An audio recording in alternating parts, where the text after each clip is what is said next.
Hello, everyone, and welcome back to another episode of 3 Point Weekly. Hope you guys all had a good start to your new year and a good holidays.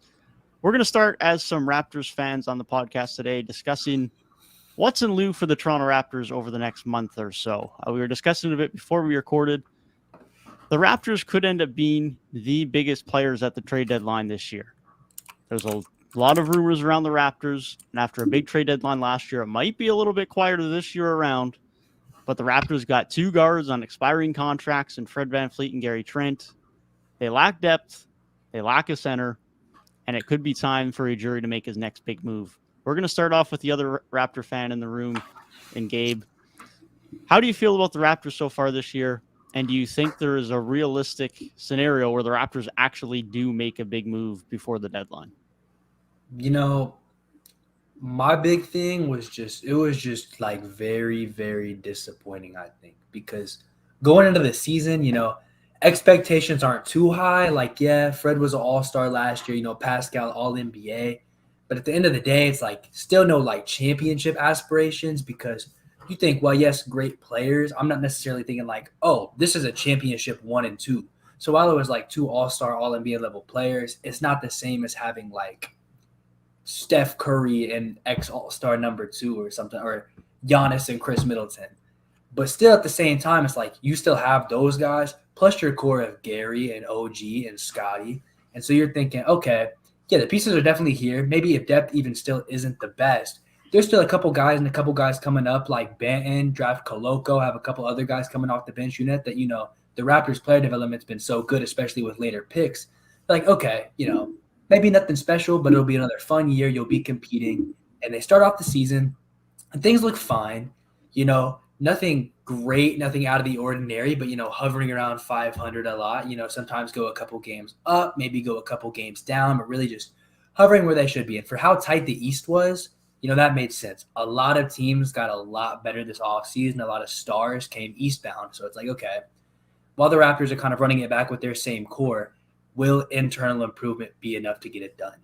And, it was kind of working out a little bit. Like you see some good things, you see some bad things. But then the Pascal injury hit, and I feel like stuff really just hit the fan quick.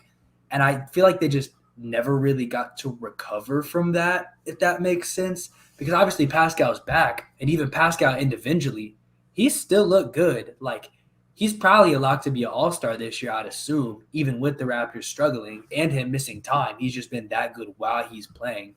And while there are a lot of good players in the East, I still feel like forward depth wouldn't be that deep to where it would push him out. Now, I haven't made my all-star list, so maybe there's some technicalities there. But just on my short list thinking, he's probably there. But, like, overall, beyond him, it just seems like the rest of this team has kind of regressed or has maintained some inconsistencies. There's been a lot of good out of OG, and of course his name was in trade talks like it was every year. But then, still not the most consistent in the world, but honestly better than most people have been. Gary's kind of been his streaky self where he'll be like, I'll give you 30 points this game, and then the next game I'm not really on anything. And, if he's not scoring, there's not really a ton he's doing on the court. Obviously has some upside in different places, but not like super high impact on a lot of places on the court. And then Fred's shooting percentages have just been terrible. He just is not scoring the way he could be. And when you have one inconsistent scorer and Fred is just overall being super inefficient and that's your starting backcourt, that's already just not a recipe for success. And then you move over to who you think is your biggest bright spot, where you're like, yeah, we didn't really acquire a ton, but we have the rookie of the year, who you would assume would take that next sophomore jump. Well, instead he took a sophomore slump. And Scotty just does not look like he's getting better at all. Now, could his growth be being stunted by having a million other high-tier forwards around him? Maybe, probably. And I think if the Raptors were to make a move, that would be probably the top of the list is you got to figure out this forward situation. And I don't know how you do that because you have one guy that's an all-star, one guy that seems to be in trade talks forever in OG, but you haven't moved off of. So it's like it doesn't seem like they've wanted to do that. And then you have Scotty, who's the rookie of the year, and it's like you just drafted him, and he had so much upside, so why would you give up on him that early? So they've got such a logjam there. And while we've seen it work out in so many situations where players have too many players at one position, thinking especially of a team like Cleveland last year who made it work, but in this situation, it just isn't. And especially in the case where you have all these forwards, but it's like Cleveland last year, they had a bunch of forwards, but they had a guy like Darius Garland who could spread the ball out really well. A team like Toronto, not only do they still not have what I would consider to be a super high tier primary playmaker, but at the same time, they don't really have a good offensive scheme from the coaching department. Nick Nurse has done a lot of really great things on defense, but this team's biggest weakness for years has been their half-court offense. And now I think you're really seeing the effects of Kyle Lowry leaving, especially now. Fred VanVleet was kind of holding it down the best he could, but I think he's always been served best as more of the off-ball guard, more of your second guard, where you have another primary playmaker next to him. And we thought that could be Scotty, but clearly he isn't really ready for that position yet. So in the meantime, you're probably going to have to flip one of these wing/forward guys to get yourself a playmaker if you have any hope of saving this season. Otherwise, I could just see them liquidating some assets and trying to get some picks to build around Scotty in a future movement. That was really long. I apologize. You did just go on like a 5-6 minute rant, but it's your favorite team, so I kind of expected it. That's why I didn't want to jump in and cut you off or anything. But yeah, like last season, I feel like the Raptors really caught lightning in the bottle in a way because Pascal missed the early part of the year, but Freddie was playing at a career, high mark, throughout the first half of the season. Then when Pascal came back, Freddie had his injury, but Pascal was able to pick it up and have an All-NBA, season on his part. And then Gary Trent had like a month stretch where he was just shooting the lights out. It's like he couldn't miss from three. And then Scotty had his rookie of the year. OG does what he does. It just seems like they caught everything, and they maybe caught the league off guards because the expectations weren't high for that team. And then they were basically playing a positionless front court, and it worked last season.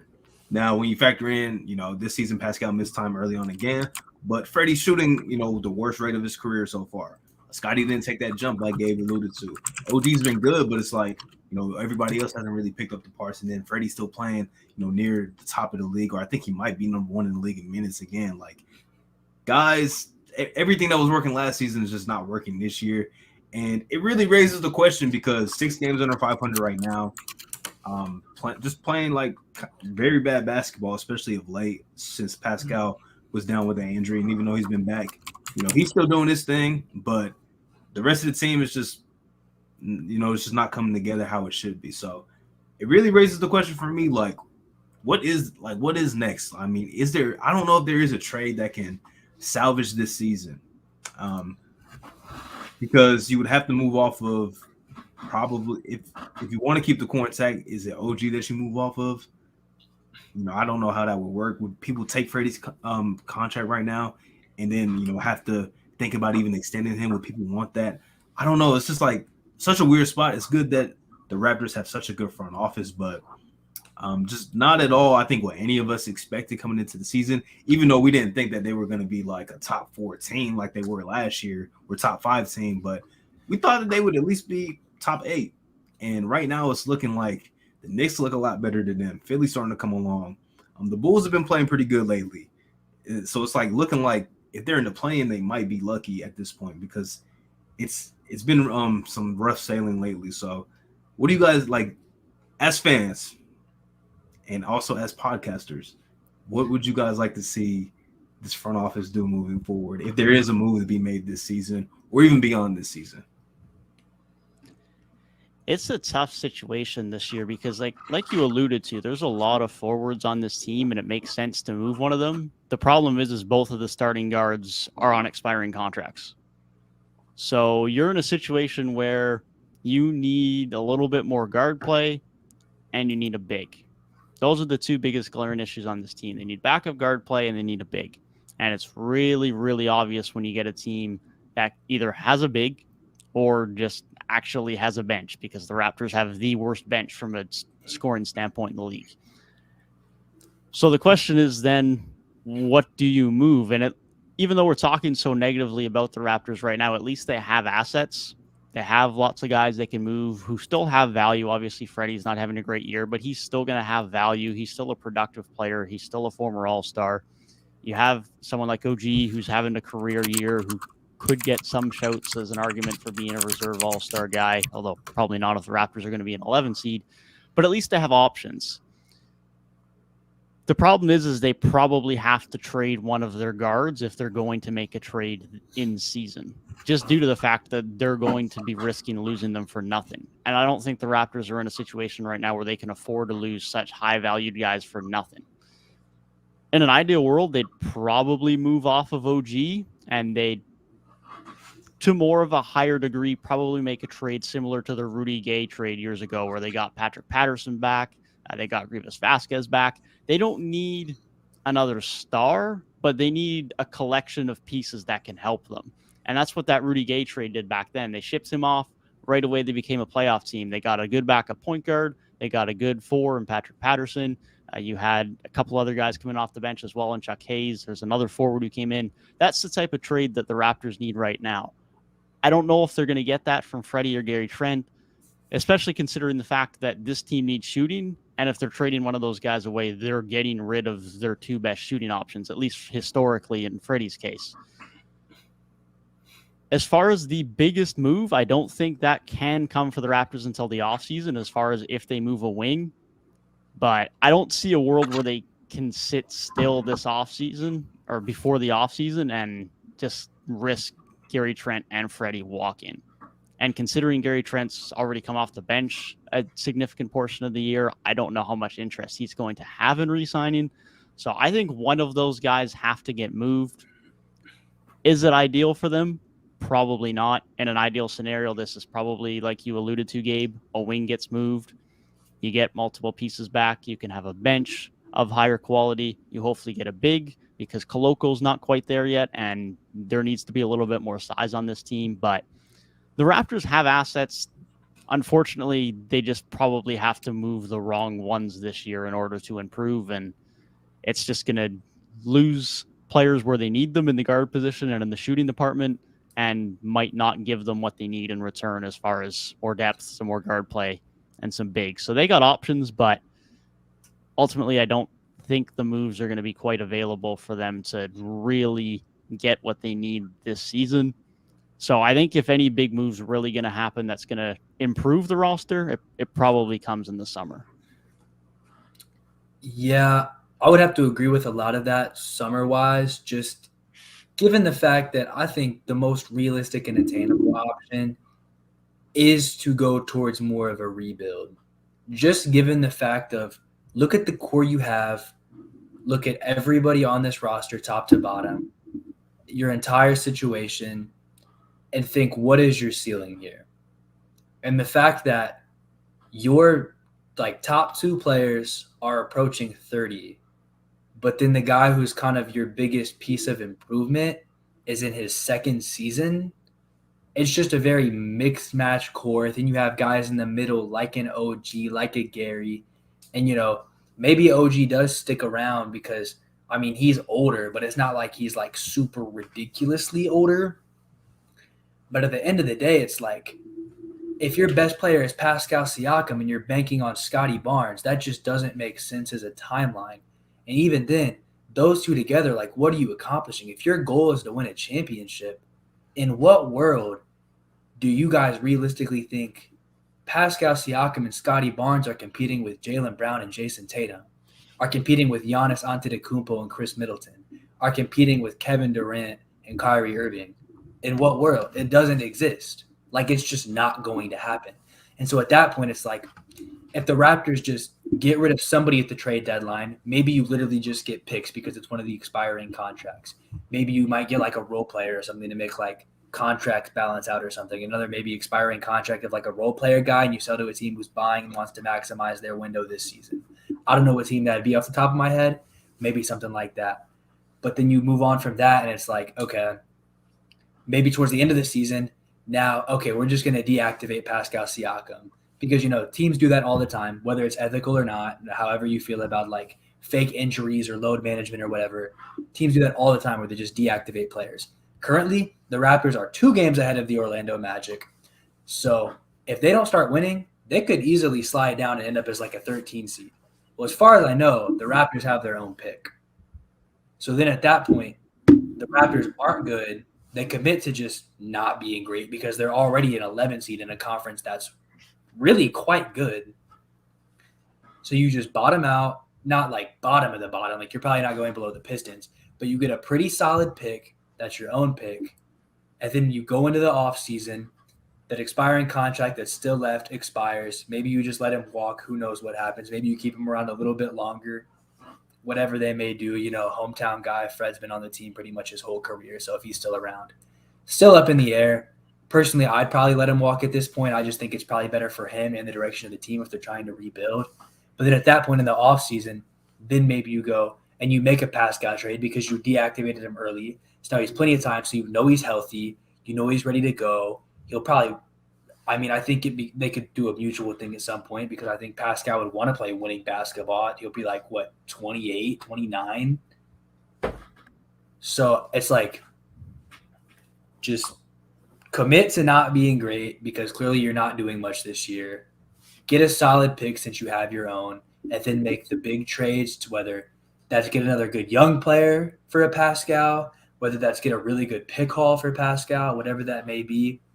I really think you just get to the end of this season, you know you're not going to be great, and then you make that huge trade and you get your huge haul for all these assets you have.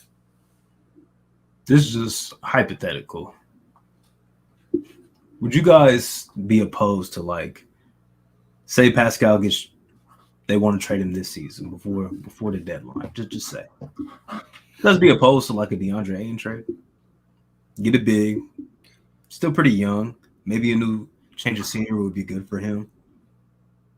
Obviously, we need more because Pascal's that good, but say DeAndre Ayton's the centerpiece. As fans, would you guys be opposed to that? I don't know. That's tough. If we're full tanking, I don't know if I want him. If we're trading OG and we're redistributing pieces, maybe. I don't know if I want him for a full rebuild, though, to be honest. Not that he's that far ahead the timeline, but I don't know if I want him for a rebuild. I think he'd just assume start even more fresh at that point. I don't know if there's a reality where DA is even on the team by the time you're good again, and then anyways, because if you're bad for that long, which you probably are, he's probably up and gone before he signs his next contract. So, yeah, I don't know if I would. I don't love it. Thinking Aiden's already been to the finals, and I know there was rumors of him to even Indiana and a couple other places, but I don't know if that's a situation that he would want to be in. So doing that in a trade is like Devin said, maybe he's not even on the team by the time you're good again because he doesn't want to mess around and lose. But then while he's there, I think maybe he's just too good and really prevents you. And then you get stuck in that 11, 12 seed purgatory. Because him and Scotty, assuming that Scotty's just on a sophomore slump and he bounces back next year, because let's be honest, that's very common among young players to have that sophomore slump and then have a nice little third-year jump. Having Scotty, that's one of your major building blocks moving forward. And right. we are all pretty confident that he's going to bounce back. Sophomore slumps happen all the time. Jason Tatum had one. And now he's an MVP candidate. They happen a lot. So we know Scotty's more than likely going to not only bounce back, but continue to improve, be an all-star someday. So that's a big piece moving forward. I'm thinking right now, if there was a year to kind of pack it up and just say, we're just going to just go ahead and be bad, it would be this draft class coming up. Exactly. And that's what I was going with maybe you get Gary off the books at trade deadline, so he's not on the roster. Fred's been playing terrible anyways, and then you deactivate Pascal early. It's a good draft class, and you have your own pick. And then you still have the rest of your assets at the end of this season to just get even more. And I'm not even thinking of Wemby. I'm thinking of Scoot Henderson. Oh, yes. That could be the guard moving forward. 100%. The greatest consolation prize of all time, bro. Besides maybe – actually, I'll take that back. Recent memory, the best consolation prize of all time is probably Ja Morant. But yeah. But Scoot is nice. Could be that good one day, man. He looks like I know he is a grown man, but he looks like a grown man playing against G Leaguers. It's just I'm ready to see him on the NBA court because I think he can be special from day one. Yeah, I mean, playing against grown men for what'll be 2 years by the time he enters the draft is definitely a nice way to get introduced to the league. That's for Yeah. sure. It's For so sure. weird. I'm finally gonna see what you guys see, where like the next crop of players is finally gonna be the crew of players coming into the NBA that's younger than me. It's And I'm weird. about to be like, dang, what am I doing right now? These dudes are younger than me in the league. Bro, I Like, was looking at the Blue Jackets roster the other day because I was making sure I had people's like names and stuff right when I was matching up photos. I was looking like half the roster is younger than me right now. I'm like, that's so weird. It's young, wild. especially a hockey team, Yes. to think you're what, 23, 24? One of Turned those. 23 in basically a 23. week. Right. Basically Okay. a week. Okay. So yeah, being around 23 and half the team is younger than you, still 22 as of now. Yeah, that is Weird. young team. Young team. Very young. I'm just Very young. Last point I'll make on the Raptors here that I have. I'm not completely against the rebuild like you were talking about, Gabe. I think the biggest decider for me is probably what you can or can't do from a contract standpoint with Freddie and Gary. Because if they're probably out the door, you're losing your starting backcourt anyways, whether you're trading them or you're letting them walk. That's such a significant asset loss. You're probably not trading them away for equally as good of players. It's probably for some future assets and something. So at that point, yeah, you're probably looking at a rebuild just because you've lost so much significant talent and upside. If there's a world where you can keep both, which I don't really think there is, which is probably why you should lean to a rebuild. But if there is a world where you can keep both, I see a scenario where it's probably, at least for the time being, to try and make a move and stay relevant, because they still have so many assets that they're in a situation where they could make the type of trade where they got Kawhi and won their title before, where they still have those types of assets where they could make a move. They have their future firsts. Even if you trade away one of your core five guys, say it's OG, you still have Freddie, Gary, Scotty Barnes, and Pascal Siakam. Plus whatever you get for OG. You're still going to have one of those four guys that you can probably relatively comfortably trade away alongside a bunch of future assets and get yourself a guy alongside Siakam. So I think they still have enough flexibility that if they can maintain Freddie and Gary, that they probably have enough flexibility that it might be worth hanging on to a year or two and saying, okay, let's be a middle of the pack Eastern Conference team for a couple of years, maybe be a 5 seed, 6 seed if they can get the appropriate bigs and depth and shooting via whatever trades and signings they make in the offseason. And then they have the flexibility to make that big splash a couple of years down the road. Because keep in mind, there's a lot of teams that are looking to compete that have already traded away their picks over the last 12 to 18 months. So there's not a ton of teams that have that level of flexibility right now if a star becomes available. So if those guys can come back, you keep those assets. I think there's an argument to stay competitive. But if those guys don't look like they want to re-sign, then I'm with you, Gabe. Ship the farm, give me Scoot Henderson by some luck of the lottery, and I'll be a happy fan. But I think there's still an argument to be had that depending on how contract situations go, there might still be a smart avenue to stay competitive.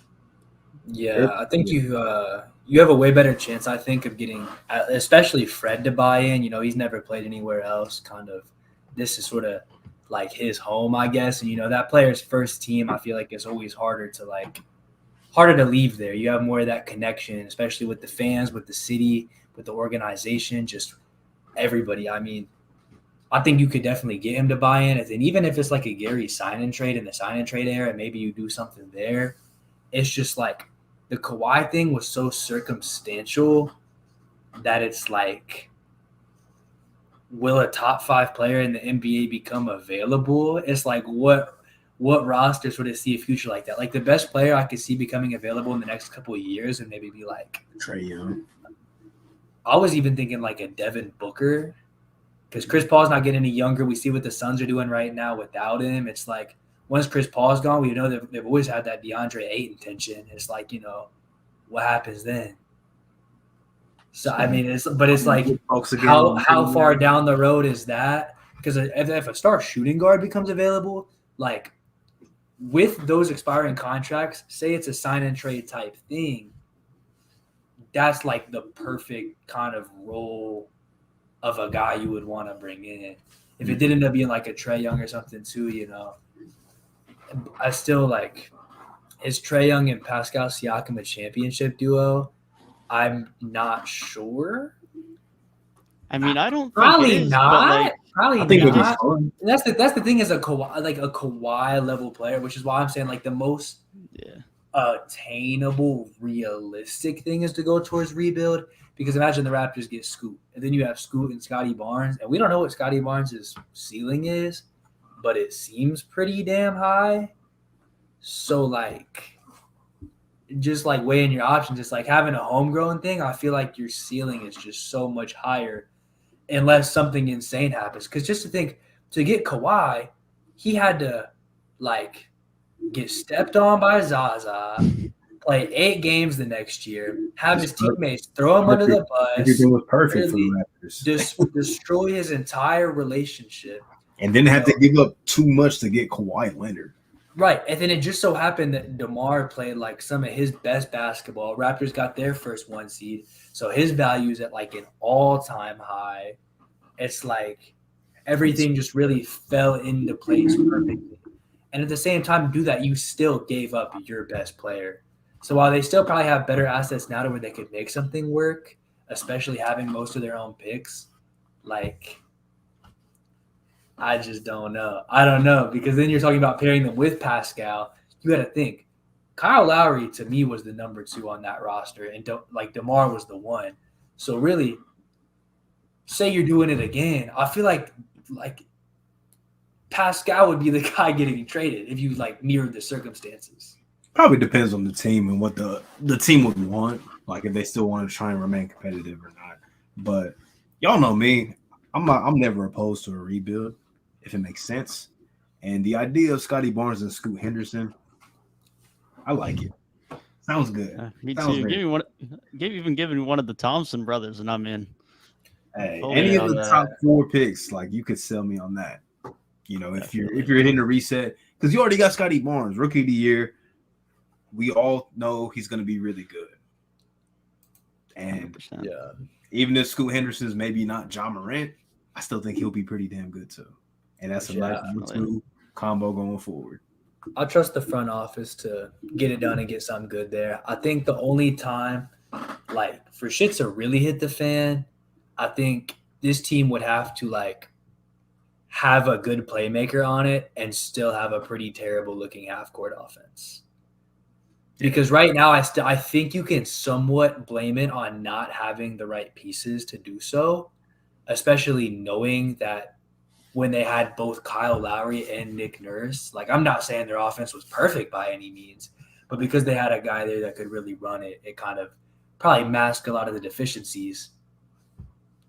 If they end up with a guy like that on the roster and things just aren't looking great, then it's like, whoa, what is this Nurse system really doing right now? But as of now, I've still got faith in him. Still only like, which I know I don't want to like have like rose glasses or anything, but still like 3 years out from a championship. So I think I have a little extra bias in letting him stick around for a little bit because that's their one and only ring after all.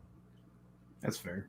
Yeah, you'll be surprised how like poor offenses look without a playmaker. I was watching the Suns game. They were playing the Heat Friday night, and Chris Paul didn't play the second half. It was painful trying to watch. No disrespect, Dwayne Washington's had a really good last couple games, but it was painful trying to watch him be the initiator. Like I was just like, oof. You can tell they're missing their best 2 playmakers, and Campaign's not playing too. Like it's very evident. Yeah.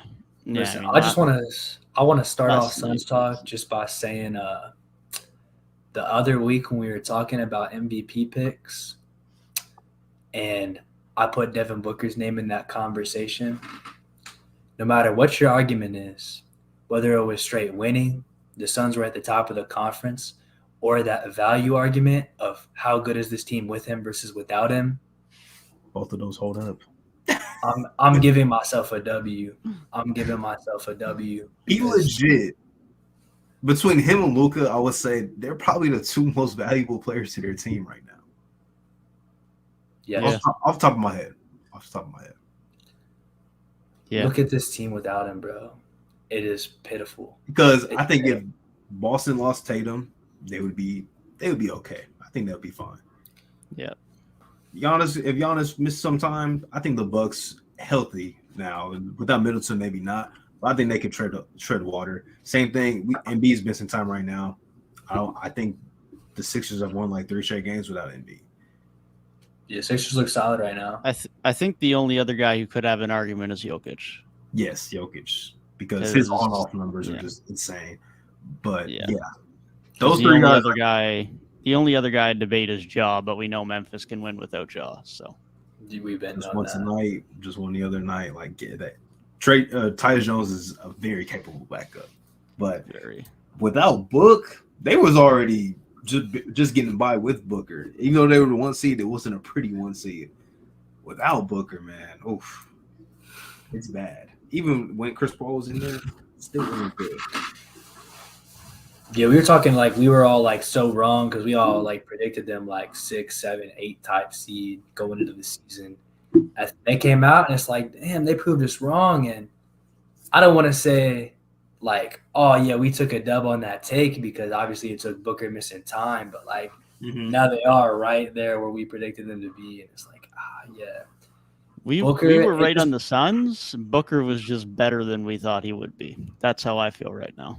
Which is crazy that he's better than we thought he would be, because I think we unanimously had him as the second best shooting guard in the league. Yeah. But it's like at this point, arguably first. I think the conversation for best shooting guard right now is like, unless I'm forgetting somebody off the top of my head, I probably am. Forgive me, but him and Don are really sticking out to me the most. Yeah, that'd be me too. Yep. Yeah, him, Don. JB's probably like third. Yeah, probably. Honestly, Paul George slid. Yeah. Yeah. I think Zach LaVine finally had a good game. He woke up over the last like 3 games. Before that, he was playing like very bad, but he's starting to wake up a little bit.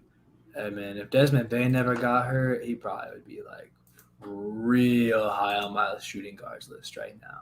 I know he's back now, but the way he was playing at the beginning of the year, wicked. 24 points a game with a 5'7" wingspan. From the lights out. Man, I do think it's so funny. The whole talk of just the point numbers recently and just the scoring numbers, it's really brought that like, oh, these boys don't play no defense now. Like those talks to an all-time high. Yeah, and I'm like, man, that crowd's thriving right now. I just think guys are just more elite than ever before, man. Hey, great. The old saying goes, great offense always beats great defense. 100%. Guys are just better on the offensive end than they used to be. Schemes are better on the offensive end than they used to be. And because of rules, it is way harder to defend than it used to be. So it is a rough combination of things that is making it very hard to defend in the NBA right now. Can't touch guys, freedom of movement off the ball. Guys still getting to the free throw line as easy as ever, and more possessions, more shots. I saw something today. I think it was in a Jimmy High Roller video, but I saw it on TikTok. The worst offensive rating team in the league right now would have been the best in 2000. Yeah, I think the Hornets are the worst right now. They would have been number 1 back in the year 2000, which is just like, it shows you how far the game has progressed just in the last 2 decades, and really in like the last 10 years, honestly. Which I think big caveat, when they look at those low scoring numbers, like even like Jordan's era, Magic and Bird's era, especially even before that, like this isn't the only time point totals have ever been high. It's really just into the late 90s, like 2000s basketball, where point totals just got real low just due to rule changes and everything throughout the eras. But it's not like it's been this steady increase of just more points. Mm-hmm. Like, it's just an era thing. This is not the only era with high points. It's just because of people our age grew up through, Kobe scoring 50 and the team having 85 points. Like, we're kind of I think, more used to because it's what we were raised with, that low scoring basketball. Man, Speaking of like on the Kobe thing, correct me if I'm crazy. I don't know how hot of a take this is. That was the best single game performance since 81, regular season wise at least. You can say what you want about magnitude of games in the playoffs. Regular season game, I think that's the best performance since 81. Mitchell. Yes. I don't know, man. Luka just had a game that we've never seen before just a couple weeks ago. 71 and 11. He had the most points, like combination of points scored or assisted on, the most besides Will Chamberlain. Besides Will, yeah. And they needed like every single point, OT to win. But that's the thing is that Lucas too, though. Like I know, like because that's the other game that just happened too. Is like, yeah, he just needed to like do the crazy stuff to come back, and it's like, dude, that's 2K. That is 2K shit. Yeah, it's absurd. Like, dude, we've seen like some elite performances. Like people probably forgot Embiid had a 59-point near quadruple double like a month ago. Like we've seen some absurd games this year, man. Like it's like we're just becoming like desensitized to seeing big scoring nights. Like Luka had 37 a little after the 60-20-10 game, and people were like, it's 37, that's fine. It's like the craziest thing since scoring numbers wise. It's like last time anything close to this was when James Harden had 30 times in a row. I feel like people took that for granted, man. Like one of the games he had like 36 points. You're like, yeah, whatever. Like, bro. Like he had 30. Sorry that he had 30, but he shot like 7 of 25 from the floor, but he still had 30. Yeah, I guess. Like he also had 30 like the last 25 games straight. Like he had a month averaging 40.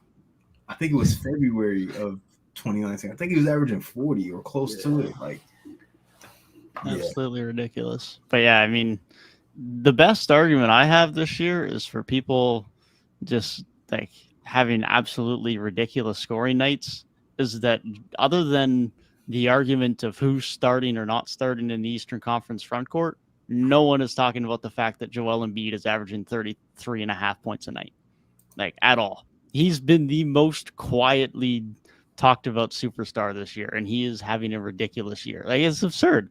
Like there's no way a guy should be averaging 33.5, and it's just and it's whatever. Like it's like you're not gonna hear his name in the MVP talk. he's done nothing but get better. Done nothing but get better since last season, which he had a career year last year. And here's the thing, absurd stat lines, and it's like, look at the product. Like, it's not a bad product. Like, it's not like they're getting all these numbers in.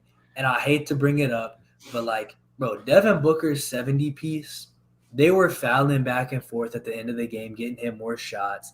They lost the game anyways. Like, it was decided that they lost the game, and it was just, let's see how many points he can get. Bro, the Luka game, the Don game, a lot of these absolute explosions, like LeBron going crazy the past couple games or so, all of it, all these absurd stat lines we're seeing, LeBron averaging 38 points since turning 38 or whatever it was, it's all like in close games where they need those, like they need that production to win the game. Mm-hmm. And that's why I'm saying like Donovan's game and Luka's game being like some of the best games since Kobe's 81. Like, they needed Kobe to score 81 to win that game. It wasn't like they were up 40 points and he was running up to score. Like, they needed him to do that. That's why those games were so impressive, like you said, because Luka needed that free throw rebound to send it to OT. Donovan needed, all 11 assists. He needed all 71 to win that game in overtime because DeMar had a crazy game. I think Zach LaVine might have scored 30 that game. Like, needed all that. Yeah. Yeah, it's just crazy. Like Embiid's not getting talked about. I was talking to a friend the other day, and he was like, "Damn, I didn't know Shea was averaging 30." I'm like, "Yeah, he's been that good." Like, I think Tatum's still over. I think 5 or 6 dudes are averaging over 30 points a game, which is just like might be more than that, honestly. At one point, it was like 8 or so, but I mean, maybe because they like games played. Some guy, like I'm sure Booker was a part of that. Book fell down a little bit. Makes sense. I think it's Luka, Embiid, Tatum, Shea. There should be another name on there. Maybe he fell off recently. Currently players averaging 30. Was Curry averaging 30 before he got hurt? Per StatMuse, players averaging 30 right now is Luka, Embiid, Giannis, Shea, and Tatum. Durant is at 29.7. LeBron is 29.1, and Mitchell is 28.8. So rounding Mitchell up, it's like still 8 guys averaging at least 29. And Curry was averaging 30 flat. And I imagine Don's numbers, I don't think they're going anywhere, especially because playing without Garland for a little bit, like kind of really having to take over even more so, dealing with like injuries over there. Then LeBron dealing with AD's injury, even as he comes back, I don't think he's going nowhere either. So only thing is KD, he's out now, so his numbers might suffer when he comes back. I made a tweet earlier. I'm like, the cycle of Kevin Durant since tearing the Achilles, you can damn near guarantee it every year. Plays at a career best level damn near, gets injured, and the team falls off. Now, I don't think Brooklyn's going to fall off this time because they seem a little more inclined to handle KD missing some time, but the first two is true. He's going to play at a career best level, and he's going to get hurt in the middle of the season. It's like clockwork, man. It's happened basically every year since the Achilles. So. Luckily, they've got some easy games coming up. Like they're about to play the Celtics, which is not good for him to miss at all. Like terrible time to get hurt. Which sucks because that would have been a really good game to see just how good really is Brooklyn.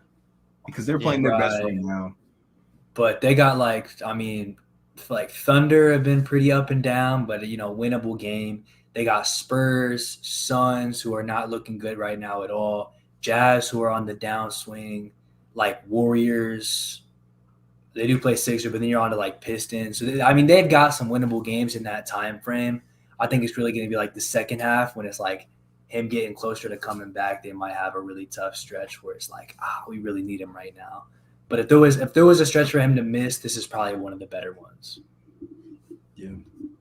I'll say they look lost. I don't know if you guys saw the game last night against Miami, but they look lost down the stretch without KD. Like Royce got the putback, but they look lost without Kevin Durant.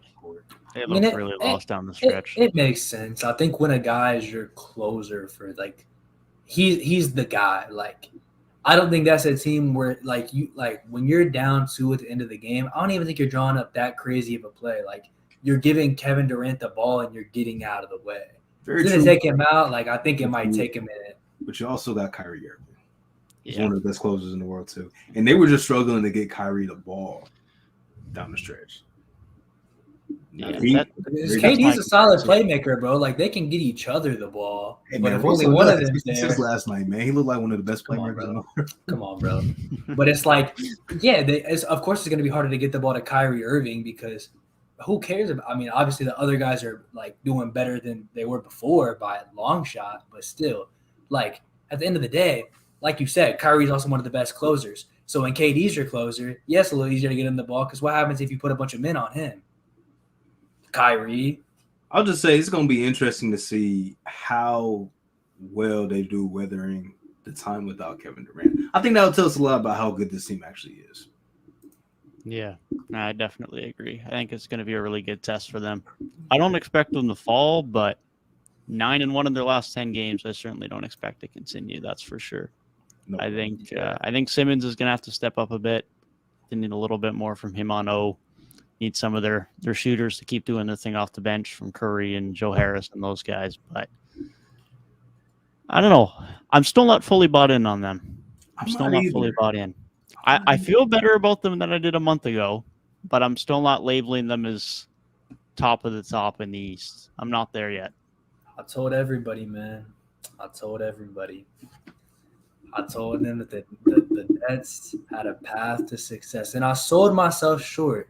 Y'all were calling me out on a couple things, and we're like, oh, yeah, well, this and this, and I kind of walked it back a little bit, man.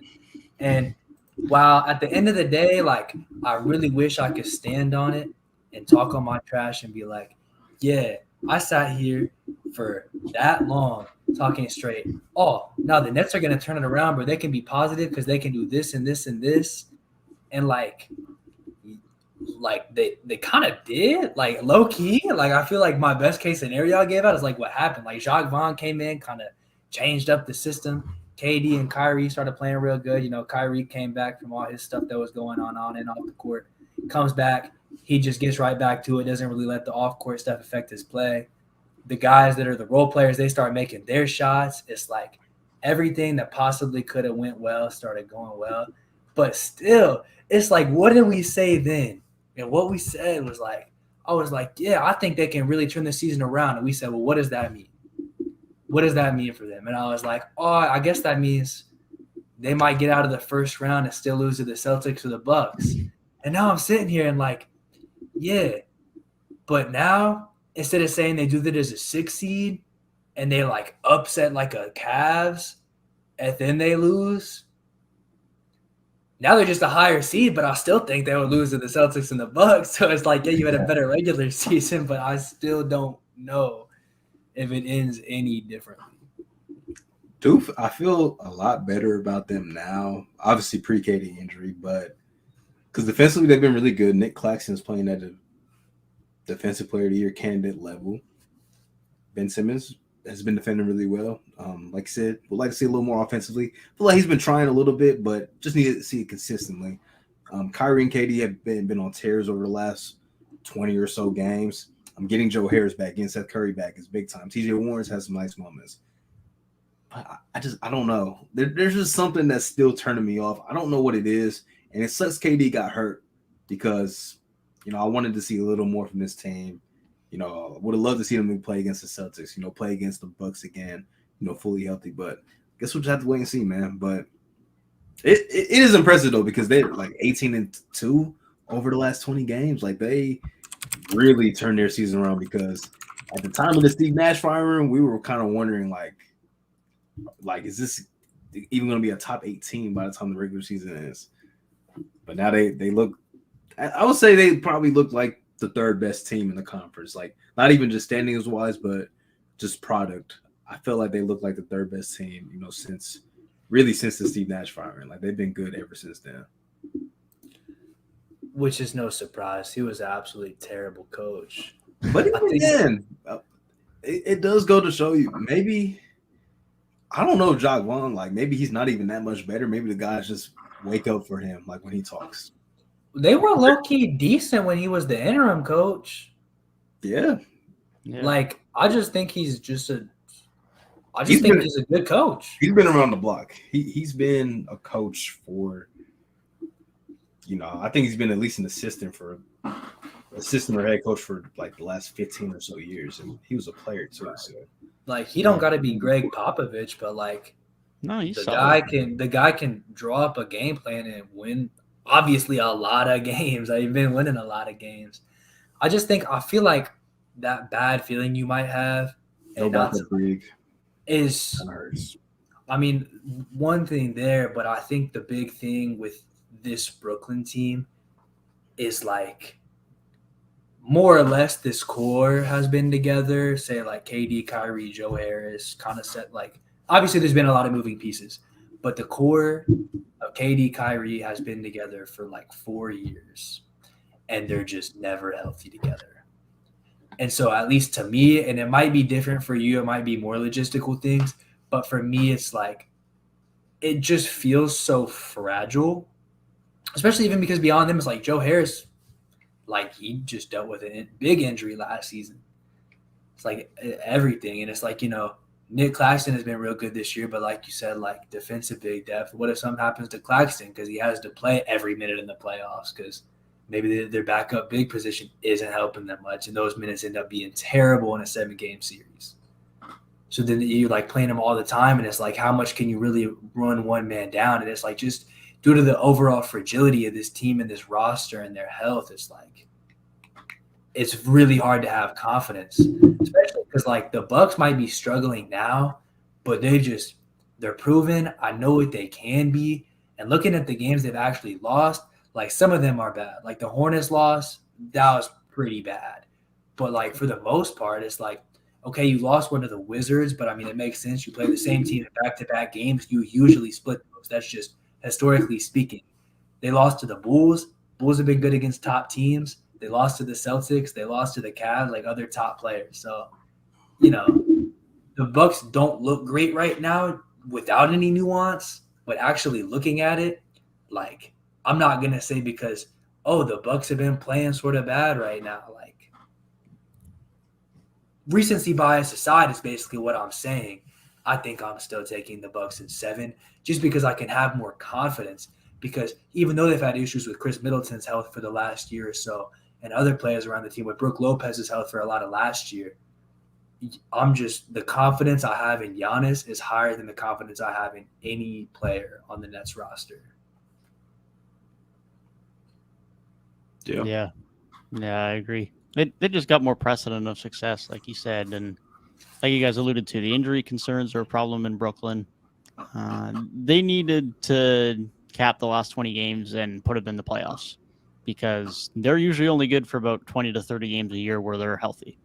And they had that, and they were good. But I don't know how long that lasts. I don't think their defense translates as well to the playoffs either. Like they'll still probably be fine, but Nick Claxton is good, but he probably only makes up for so much of your defensive deficiencies. And they're a fine defensive team, but you usually need to be a pretty good to great defensive team to have that success. And like they're just not that. They never will be. So, like we said, they're solid, but probably not quite yet on that tier. Although I will say on the mention of the Bucks, they do need to make a trade at some point in time for some bench depth because that bench is a problem. That's the only thing that kind of holds me back on them right now. They're still good. I still have them up at the top of the East, but definitely might be favoring Boston a little bit more come playoff time if they're healthy to ready to go and Milwaukee haven't made anything with their bench because that bench is definitely not as good as it's been in the past.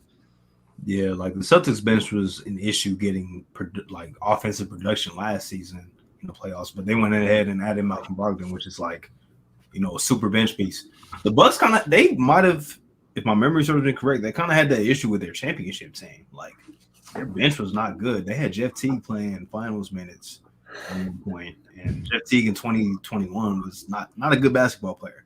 And they were able to get away with it then because Giannis was amazing, Chris Middleton was amazing, but yeah, this is the season where they got to make like a real deal in-season trade. Like I'm glad you brought that up because they just don't have any production come off that bench, man. And you need that in the playoffs. You need at least one guy that can just come in and just make a little something happen, just provide some type of spark. And they don't have that. But I think there should be some guys on the market for sure. Like, and Eric Gordon wouldn't be bad if I don't know what the money situation looks like. I think Gordon might be on a bigger deal, but somebody of that caliber, maybe not like it doesn't have to be Jordan Clarkson, but just somebody in like an Eric Gordon tier would be very good. Yeah, Terrence Ross maybe could be an guy who's available. Need a couple of guys like that for sure. There'll be some guys out there for sure. But East is so tight, man. It's just like looking at all these teams, even the whole conference. Like I know everybody expected the East to be good, but like, man, like the East is good. Like good. Like I don't know. It sounds stupid just to say it like that. You said good like 15 times in like 2 seasons. Bro, look at the comp. Like it's just like unfathomable because we are all past 2 decades spent on this big ball we call the Earth, and in that stretch, during our time on this big green planet and blue planet, have we ever seen the Eastern Conference be better than the Western Conference and it be pretty significant? Never. Because listen, bro, like the Celtics and the Bucks are still probably most people's championship favorites. The Nets have been the hottest team in basketball for months. The Cavs have a guy that just dropped 70, are still right in the mix with those other 3 teams, and look quite good themselves with a franchise point guard that wasn't even playing during some of that stretch. You were just talking about how Embiid's having one of the quietest, like, great seasons ever. nobody expected the Knicks to be here. I don't even know how they got there. They're just good again somehow. They did it. They turned it around. I guess what Jalen Brunson was really I guess he was the piece they needed. And that's a half joke. Like, I know a lot of other guys turned it up and finally started doing the right thing too. But like, hey man, they finally hit a home run. I mean, a home run might be stretching a little bit, but they hit at least a good triple with the Jalen Brunson signing. Like, looks great. The Heat, like, they really need to make a trade, but they made it above 500. Jimmy Butler's still doing Jimmy things. Bam is still doing Bam things, even if the team success ain't great. And then it's like, the Hawks are for real down here, and they had Trae Young and DeJounte Murray on the same roster. Like, bro, what? I'm taking my dub there, man. I didn't think that they would be that good. I'm taking But then Chicago's below them. And Chicago has a losing record, but boy, when they play the good teams, they show up to play. Not tonight. You can't get them all. Can't get them all. Facts. Can't get them all. But they did a complete 180 from last season to where we can't beat a good team to now we'll beat all the good teams, but we'll probably lose to the Magic and the Pistons and just the bad teams. Well, the Magic have been playing better lately, but yeah, you know what I'm trying to say. But like that top 10, I've seen a lot of good stuff out of all of them for at least stretches. Yeah. The one I'm probably the lowest on overall is like the Heat, because somehow they're above 500, but I feel like there hasn't been like one specific stretch where I'm like, man, I really like what the Heat are doing right now. It's like, oh, they win some because they got some nice top-end talent, but boy, that depth is not great, so they drop some. But it's like I said, with the Bulls being good against top teams, and the Hawks, I feel like they've just been real streaky with like, they'll do really good for a couple weeks, and then they'll like fall off for a couple weeks. They'll be back, and so it's like, I've seen real good stuff at some point out of like all these teams. Because then after that, we get down to the Raptors, who even I was talking about were pretty good through like the first couple months, and then they just kind of fell apart. What do y'all think of the Hawks? They won last night, but man, they've looked pretty pitiful. I think I like the talent. I think the pieces together with the coaching staff is absolute trash. Like, this team just doesn't look like a team. Like, obviously Trae is having an off year. So be it. He'll probably get his form back. But outside of that, even if he was playing better, I just don't see it. The team doesn't look bought in. Everyone's just hanging around on offense. The defense looks as bad as it's ever been. Like, I just don't see it. Like, we know that individually a lot of these guys can be good. We've seen Trae do his thing. We've seen DeJounte do his thing. DeJounte has been probably the best player on this team up to what was expected for him this season. DeAndre Hunter's been good too.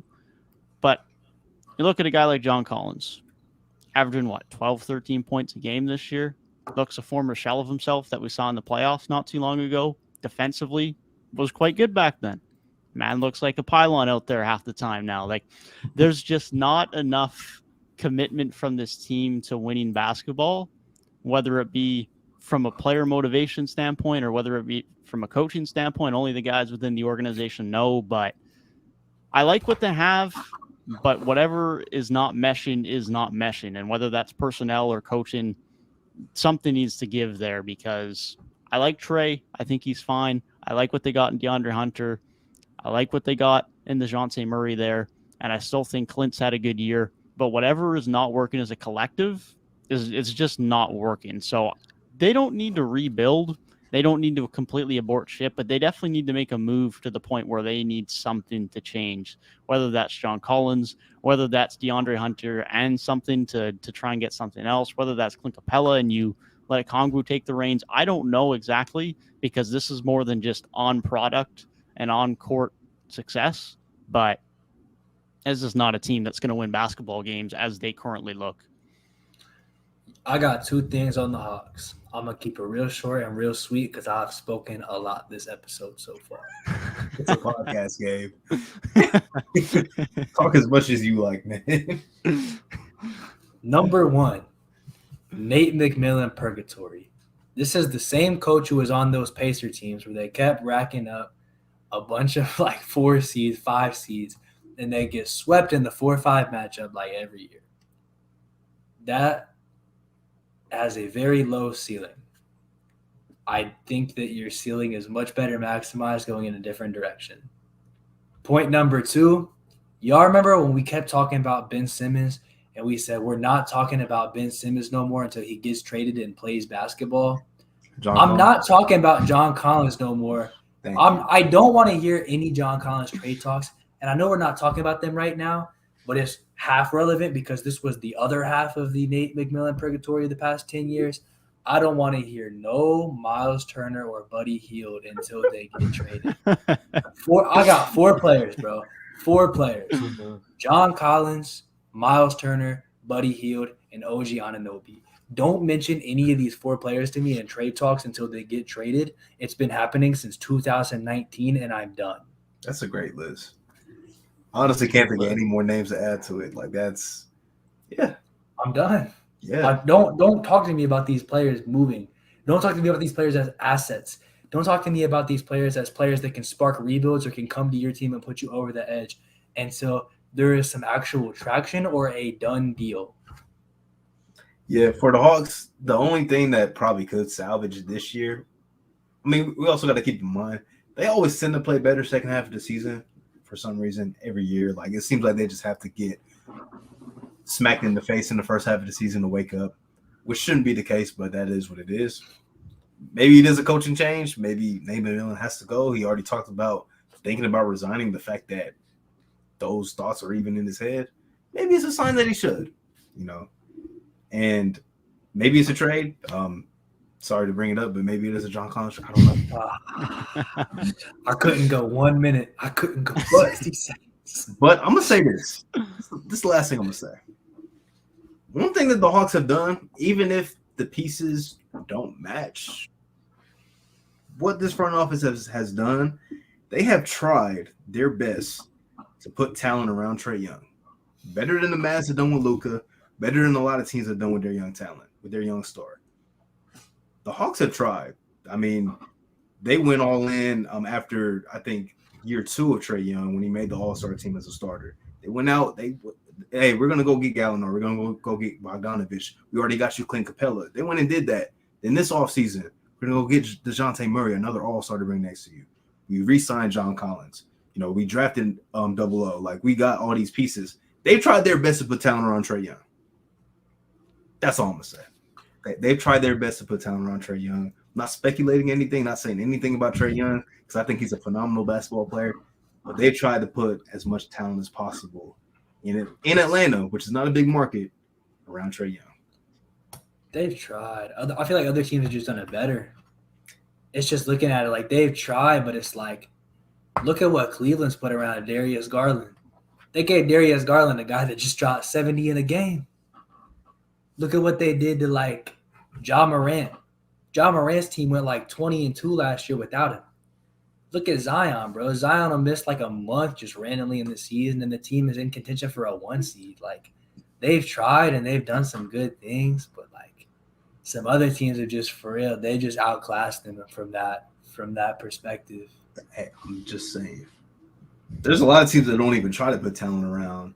Like the Mavs don't really. I mean, they did the KP trade, but outside of that, they make minor moves. Like they let Brunson walk, bro. They're not trying to put no type of talent around. Exactly. Them. Like we'll get Christian Wood in a contract a year, or Spencer Dinwiddie. Come on, man. You're the number 2 guard now. Like they do things like that. The Hawks have done in relation to you're not getting free agents to come to Atlanta, major free agents. Didn't really have like a plethora of trade assets. Like they kept most of their young talent in this rebuild. I think they've done like one of the best jobs possible, and at least attempting to put real talent around your star player. And maybe we just have to look a little closer to the source. Maybe it's closer to a Trae Young problem. The words came out of my mouth. Maybe it's closer to a Trae Young problem. A Trae Young problem. Might be, man. Interesting. I don't know, man. This conversation is also stemming from the troubles of having a successful run as a young team early on. I've only seen 40 games of him next to another star guard, so I don't want to say it's a Trae Young problem just because it's still such a new situation for him. Yeah, I'm just saying if it And I don't. continues, Yeah, that conversation is going to start being had.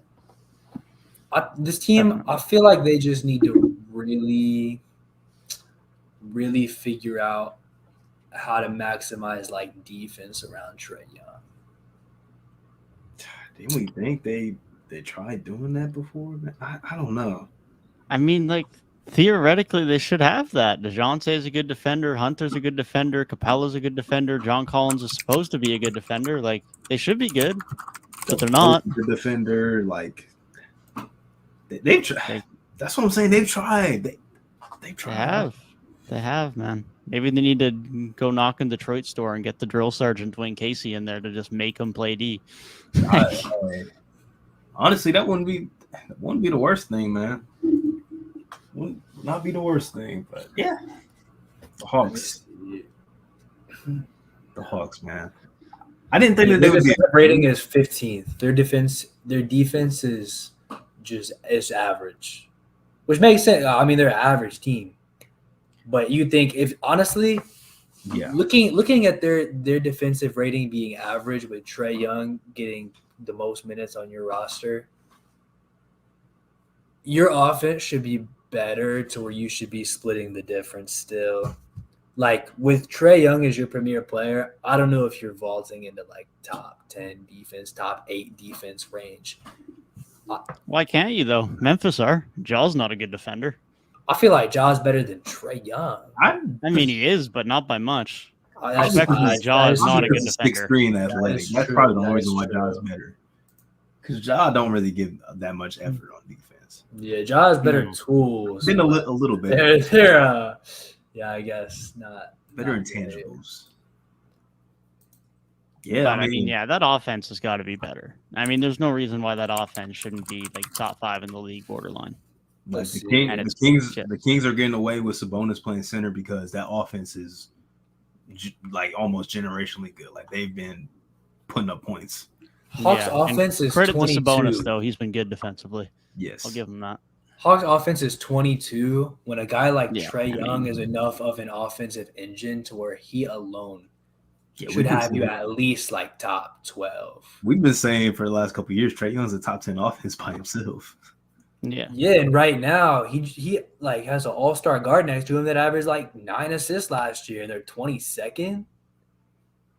Maybe Clint being out lately's hurt them a little bit because he's such a good picker, screener for them.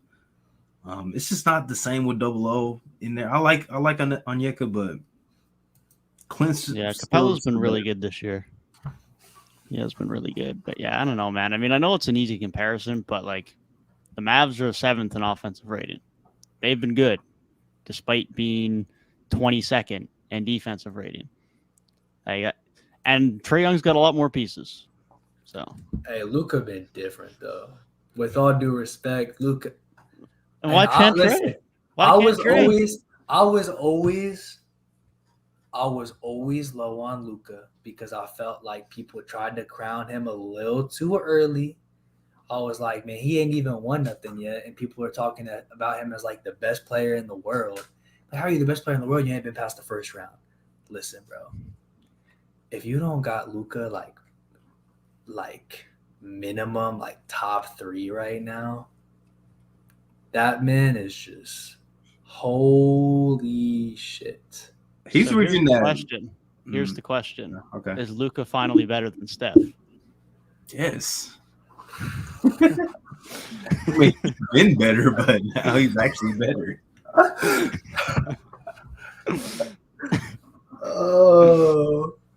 Oh boy, man. This year, let me stop trolling, bro. This season, Luka's been way better than Steph. This season, and Steph's been good last season too, bro. But listen, I got playoff bias. 2, Steph was like unanimous MVP for the first half of last season, and then for some reason just had a stupid like the first 20. But I chose to see the best in him because Tyrik, I personally, a guy like me, I see the good in people. I see you at your best, and I'll really take that to heart. Well, where's the good Luka Are you then? saying I don't see the good? The good in Luka is that he is actually he's just simply listen.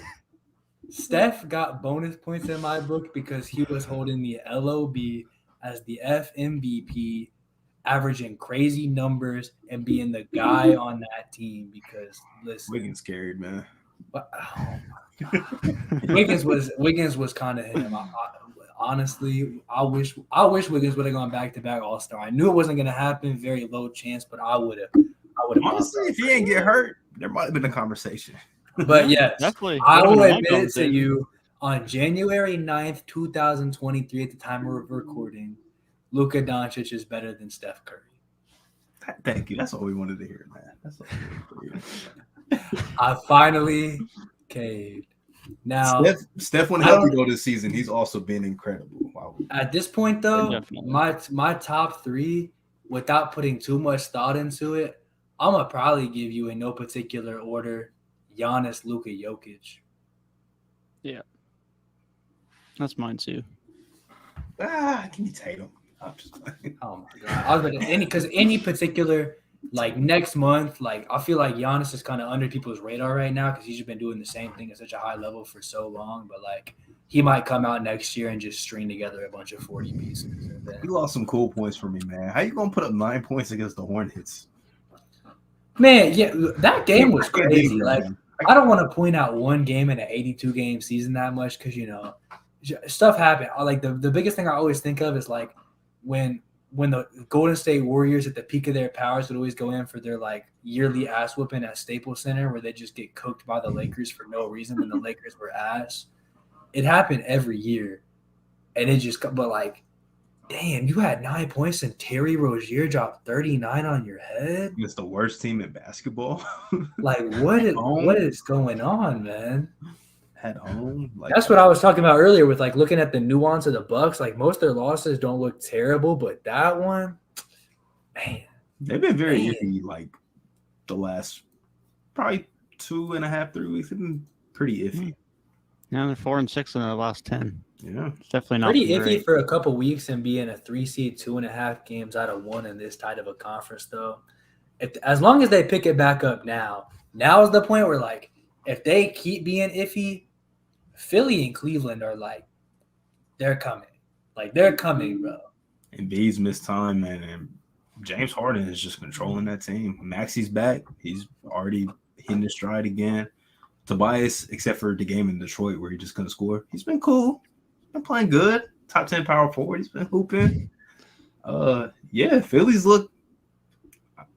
looking good, man. Like that was y'all's 1 seed before the season, or one of y'all's 1 seed before. It was my 1 seed, which looks better than my Western 1 seed right now. I think everything looks better than all of our Western 1 seeds.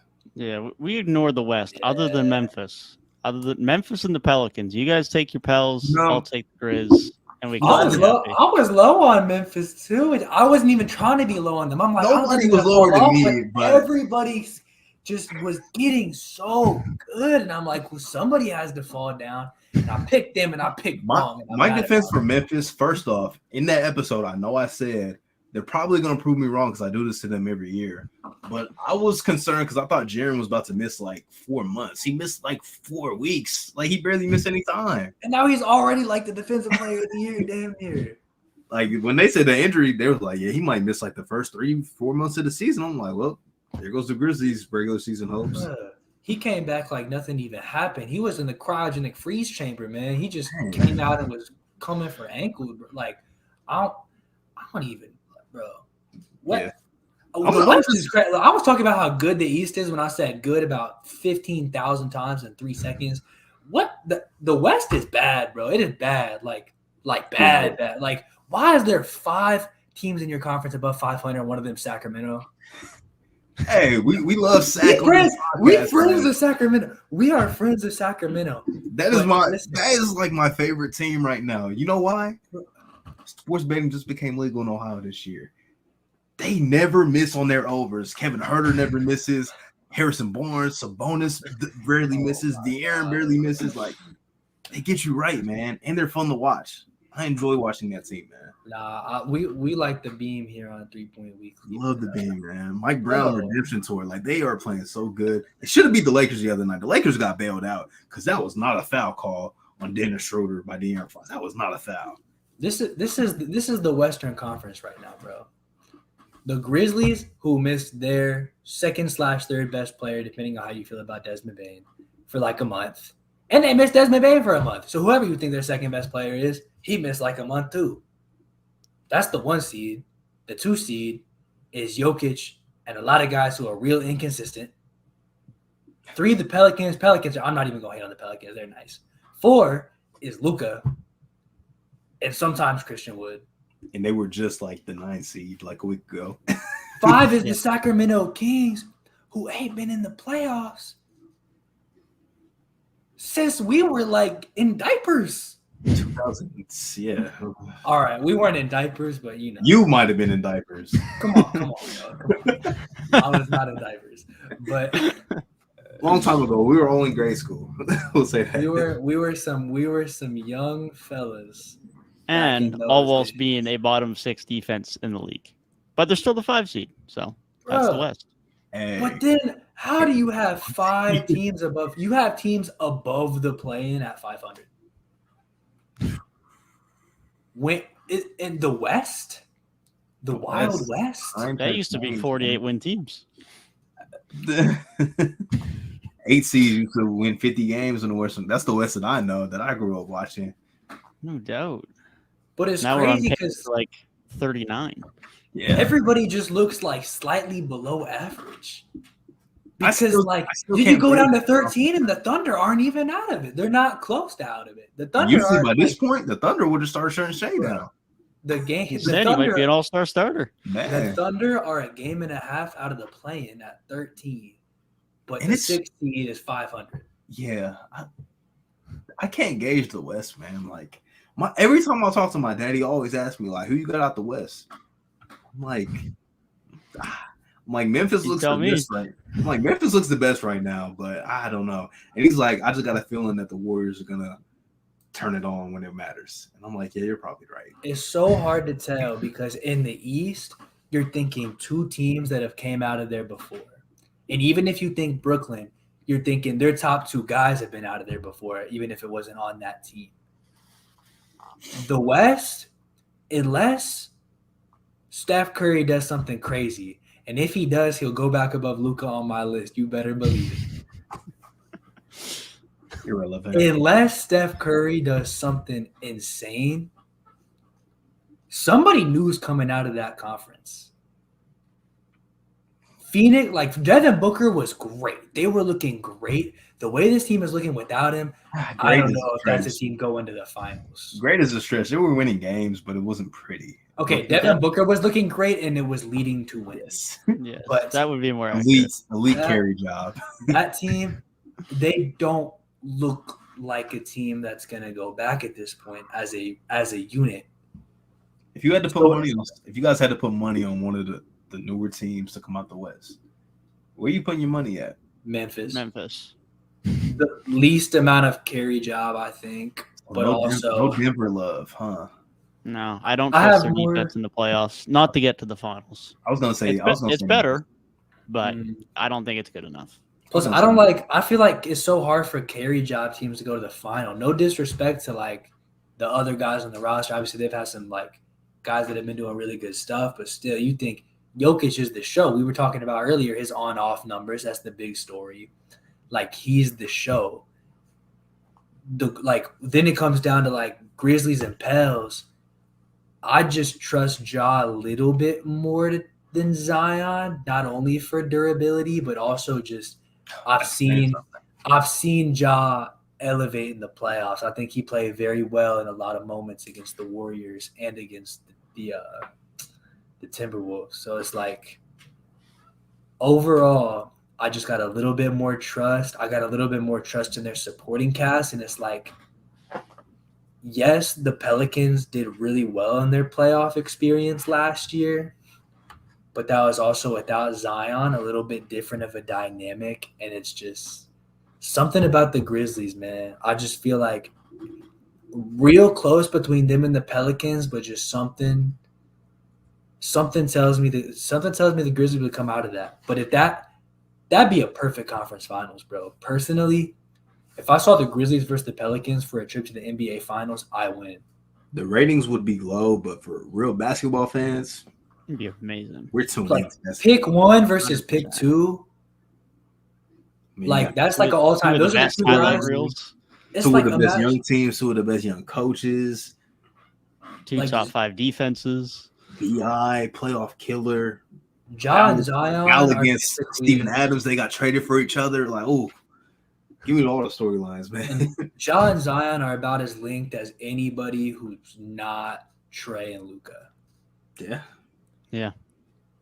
So just for that to be like for a trip to the finals at stake, like I just think that'd be such a great series. And honestly, like you're saying the ratings would be low, bro. I feel like Ja and Zion are two of the most marketable young stars. I'm just Most saying, popular. Like I feel like they're both very popular. If they're both playing, for the like I think casuals, you feel me? Like for real I feel basketball like fans, casuals mess with Ja Morant. I feel like they do, but they would much rather see the Warriors. Yeah. They'd rather see the Warriors. They'd probably even rather see the Clippers Probably just even because see you got Kawhi and Paul George. I would just see LeBron there. Like that's probably what they would want. Yeah, that's true. I feel like Kawhi's so far to the limelight at this point.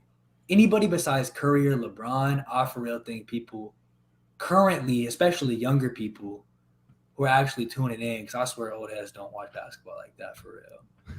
But like, Only old head I know that watches ball is my dad. Like he actually watches a lot of basketball. right. But like, I just feel like two players as popular and as young as Ja and Zion going head to head for 7. Like, I feel like that'd be a solid draw, man. I would love it. I would love that. Give me some new faces in there, man. Like last year, getting to see Luka make it that far, even though that series was kind of a wash, it was still cool to see Luka make it. Even, bro, West playoffs, seeing like Ja versus Luka in the second round would be crazy. And even if it just ended today, you tell me we get De'Aaron Fox and Sabonis against Luka in the first round? Like, Taking it. give me all of that. Taking it, man. I get Steph Curry versus Herb Jones. I'm taking that any day of the week. You feel me? Love it. Would love it, man. Hey, Herb Jones might outplay Klay Thompson depending on the week, man. Depending on the week, man. If it was last week, Game 6 Clay or NBA Finals against the Celtics Clay. hey, playoff, like I don't know.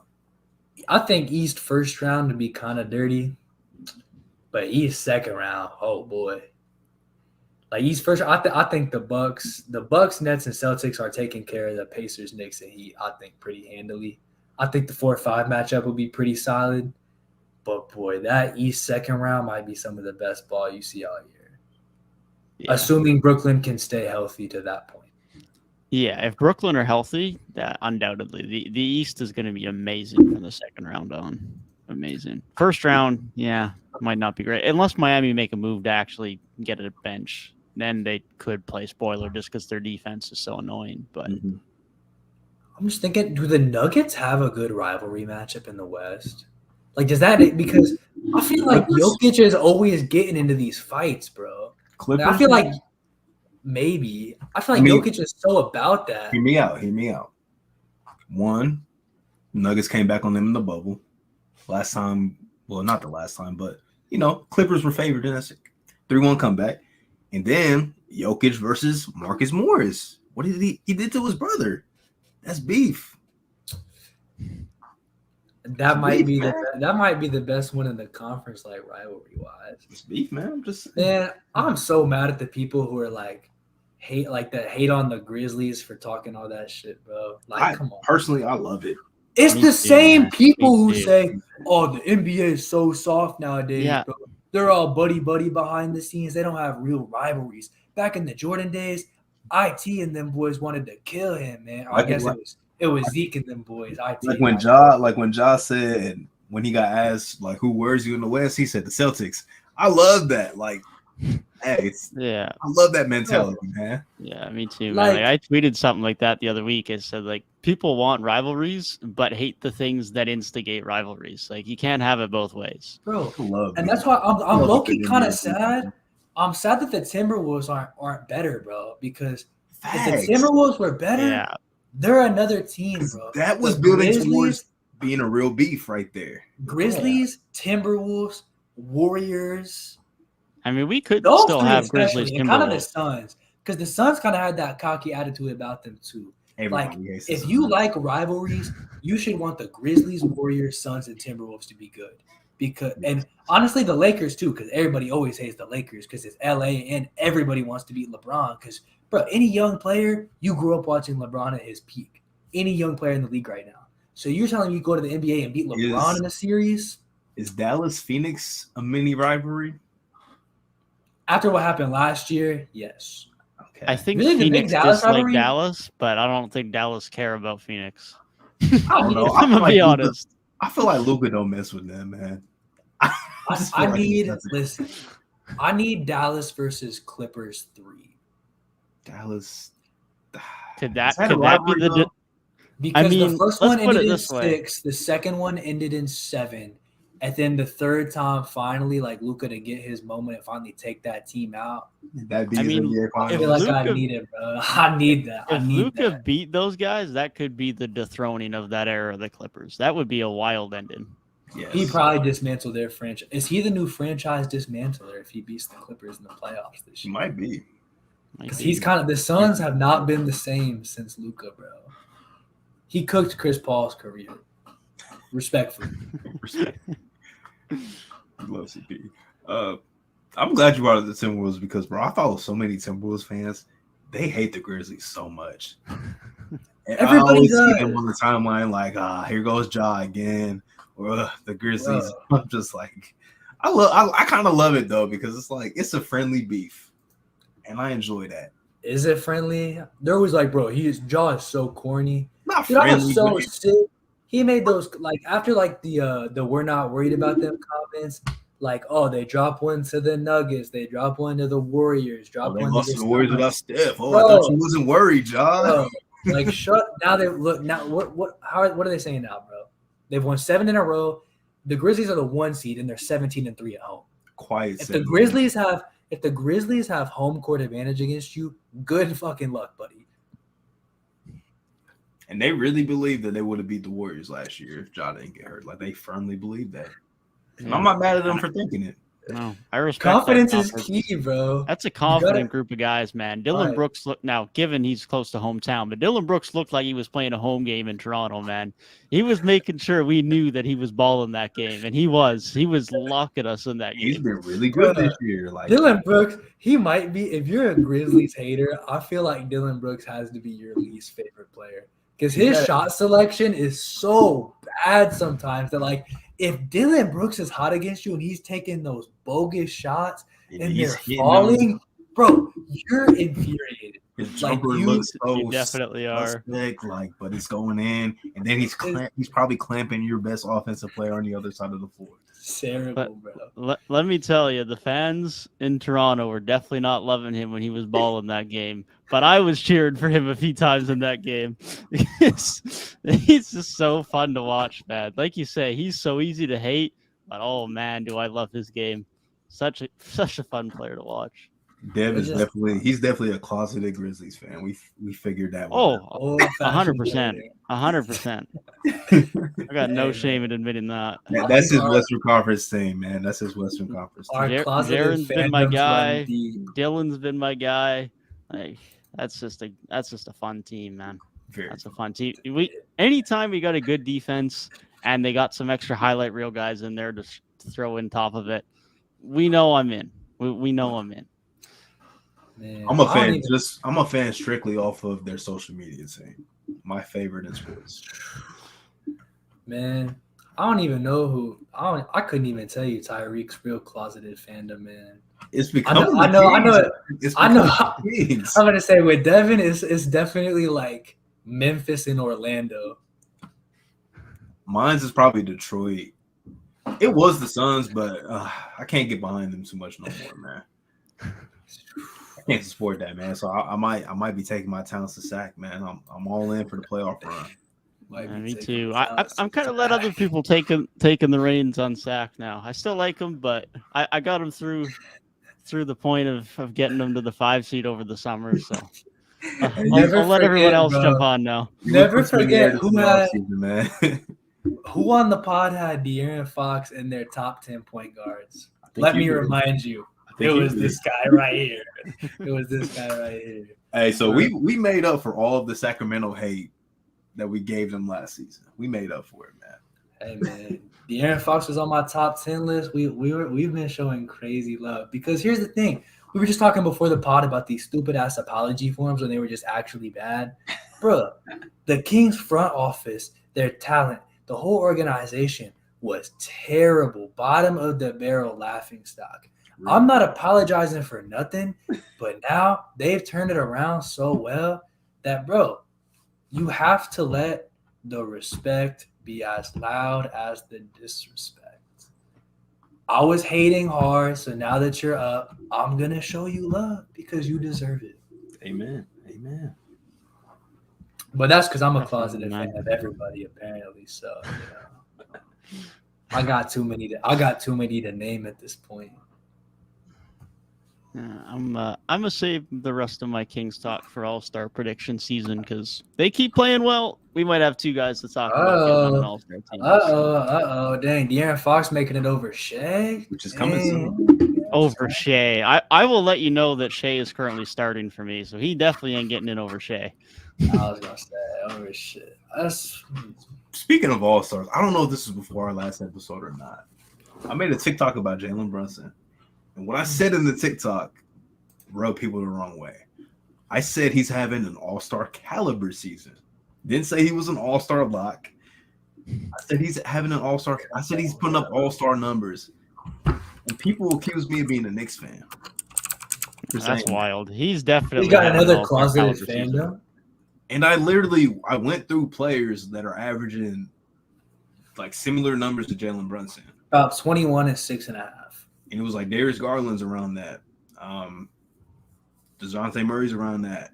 Like, it's not unprecedented. Like, 21 and 6.5 is very, very good numbers on a good team. And guys were making an All-Star game last season averaging similar numbers or worse. Like, yeah, it's not crazy to say he's having an All-Star caliber year. Yeah, I mean, he's probably one of 3 or 4 guards that I'm undecided on for my last spot for an All-Star spot. And he's definitely in the conversation, especially if the Knicks continue to hang around the 5, 6, 7 seed range. People are acting like I said some blasphemy, like he's an All-NBA player or something. Like, no, he's having an All-Star caliber season. Like Freddie averaged similar numbers, like almost identical numbers last year. DeJounte averaged similar numbers. Like, man.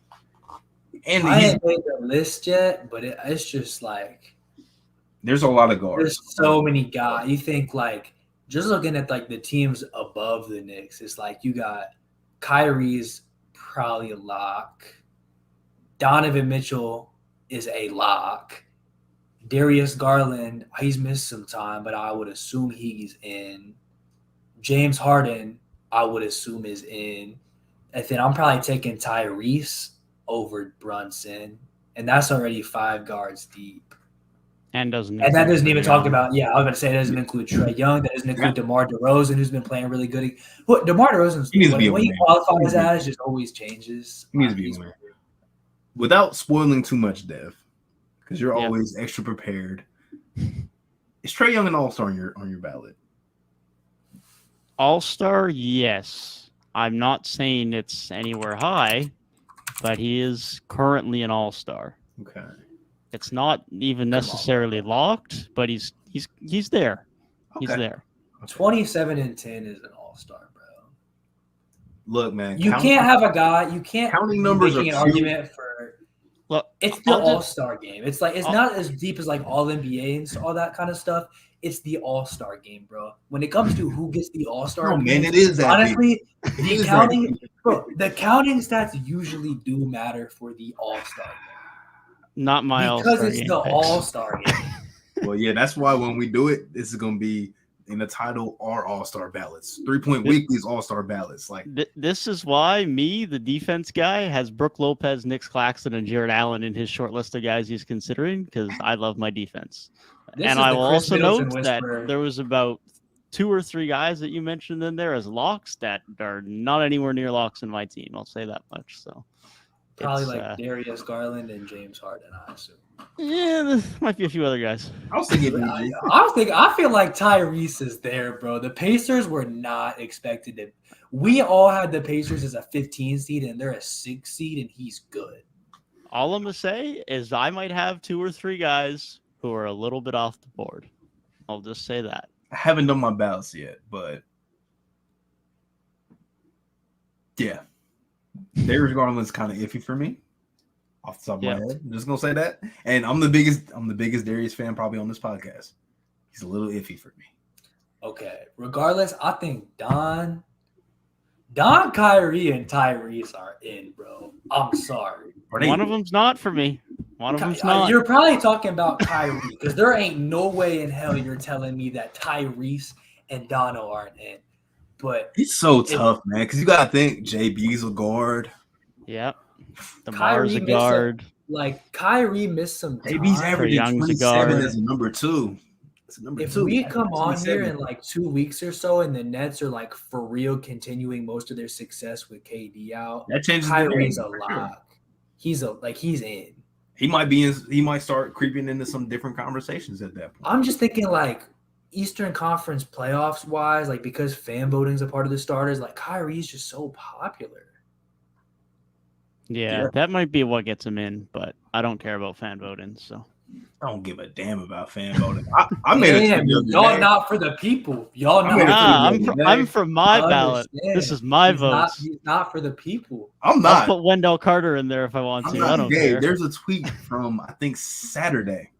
I said abolish fan voting. I said get rid of it. He said fuck them kids, bro. Bro, why is Austin Reeves in the top 10? Like, get rid of fan voting, man. People not taking it serious. Get rid of fan voting. It's just Lakers fans and Warriors fans, bro. They ruined the fan voting. There was D Rose in the top 10. I love Derrick Rose. Why is D Rose in the top 10? Hey, bro, at least the Zaza days are over. This might be worse because back then it was just Zaza, but now it's getting a little out of hand, man. now it's allowing Andrew Wiggins to be an all-star starter, which again, I'm fine with him being an all-star, but you know how we feel about that. Fan voting was cooked when Kobe made it off the bench, bro. I'm sorry. All respect to me, when Kobe made it off the bench in 97? Cooked. Oh yeah, I'm just get rid of fan voting, man. I'm sick of it, man. Whew, I'm tired of it, but especially one thing if we're still going to have money tied to that. Although I guess it's not all-star; it's all NBA selections. But even still, fans could probably do a better job at all NBA than some people. Just saying. Yeah, bro. That year that Jason Tatum what was it? The bubble year that Jason Tatum got like absolutely screwed by all NBA placements. Was that the? I feel like he was talking about it on JJ's podcast. That was. He was, yeah. I don't think that was the bubble. I think that was the year after, because the Celtics weren't that good that season. But he had. Oh, was that when they faced the Nets in the first round? It was literally like Tatum by himself because JB was out. Yeah, because that's the offseason he was eligible for an extension. So yeah, all NBA is so it's not dumb. I just think it's like, why should that be a reason why guys can get paid more money? Yeah, I don't know how you should do it, but I don't think all NBA is the way to do it. It looked bad for a while, bro. At least we're out of the days where like it was like a mandatory center. So like DeAndre Jordan was making all NBA first team. Like that was just embarrassing. That's embarrassing. We're technically out of the days, but it's still gonna be a center on that first team either way. Well, but nowadays we're definitely out of them days because that center might be the best player on the first team. But like they changed, like they changed it, but it wasn't like super positionalist, like how we wanted it to be.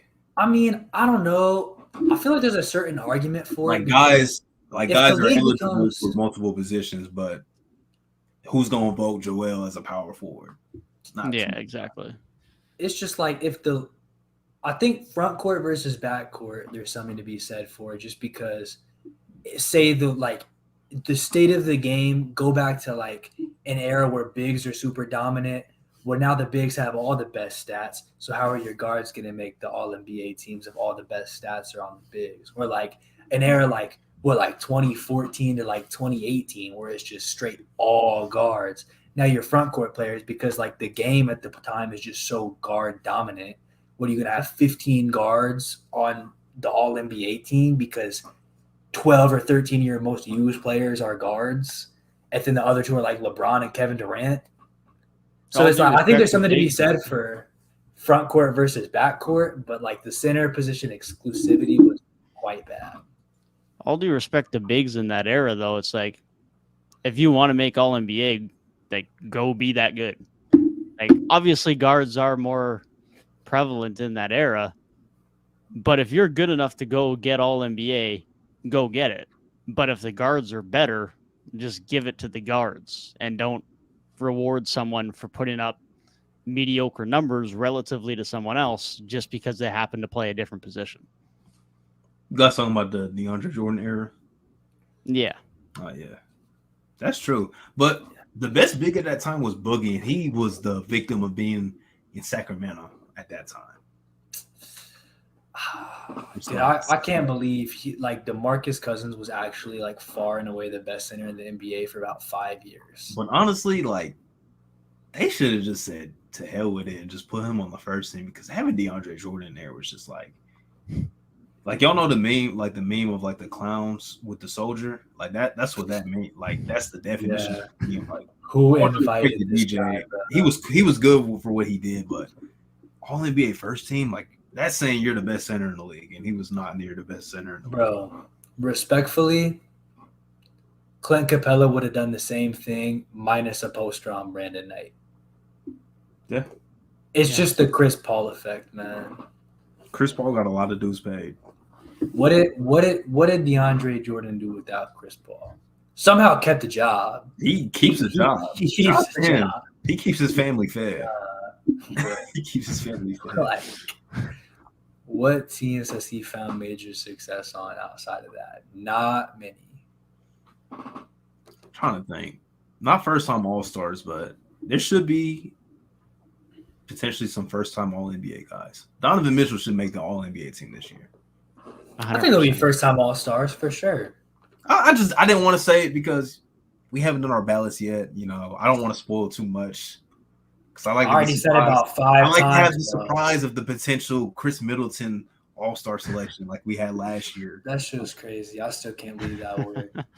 That was the craziest pool like ever. We called you a madman and you were right. And it's funny because I didn't see any ballots, no other podcasts. Nobody had Chris Middleton except for Devin. Let me, Holy God. just trust me when I say my ballots are made very independently. That's for sure. I believe it, man. And the fact that you're like a month ahead, you probably started your ballots like a month ago. Just know. Yeah, I think about a month into the season I started my short list. Yeah. I just keep it in mind. I just have it in mind. Like, yeah, that guy's probably an all-star. I'm not looking forward to picking 3 front court players for the East, though, because there are easily 4 guys that deserve to start.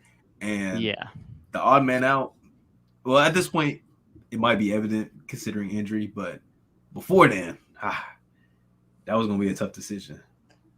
Yeah, it would have been. That's probably one of those decisions that would have been like, yeah, whatever. You're still an all-star. I'm not really thinking about this too much. I was afraid I was going to have to throw Embiid to the bench. And I'm just like, who's averaging 33 and he's going to be on the bench?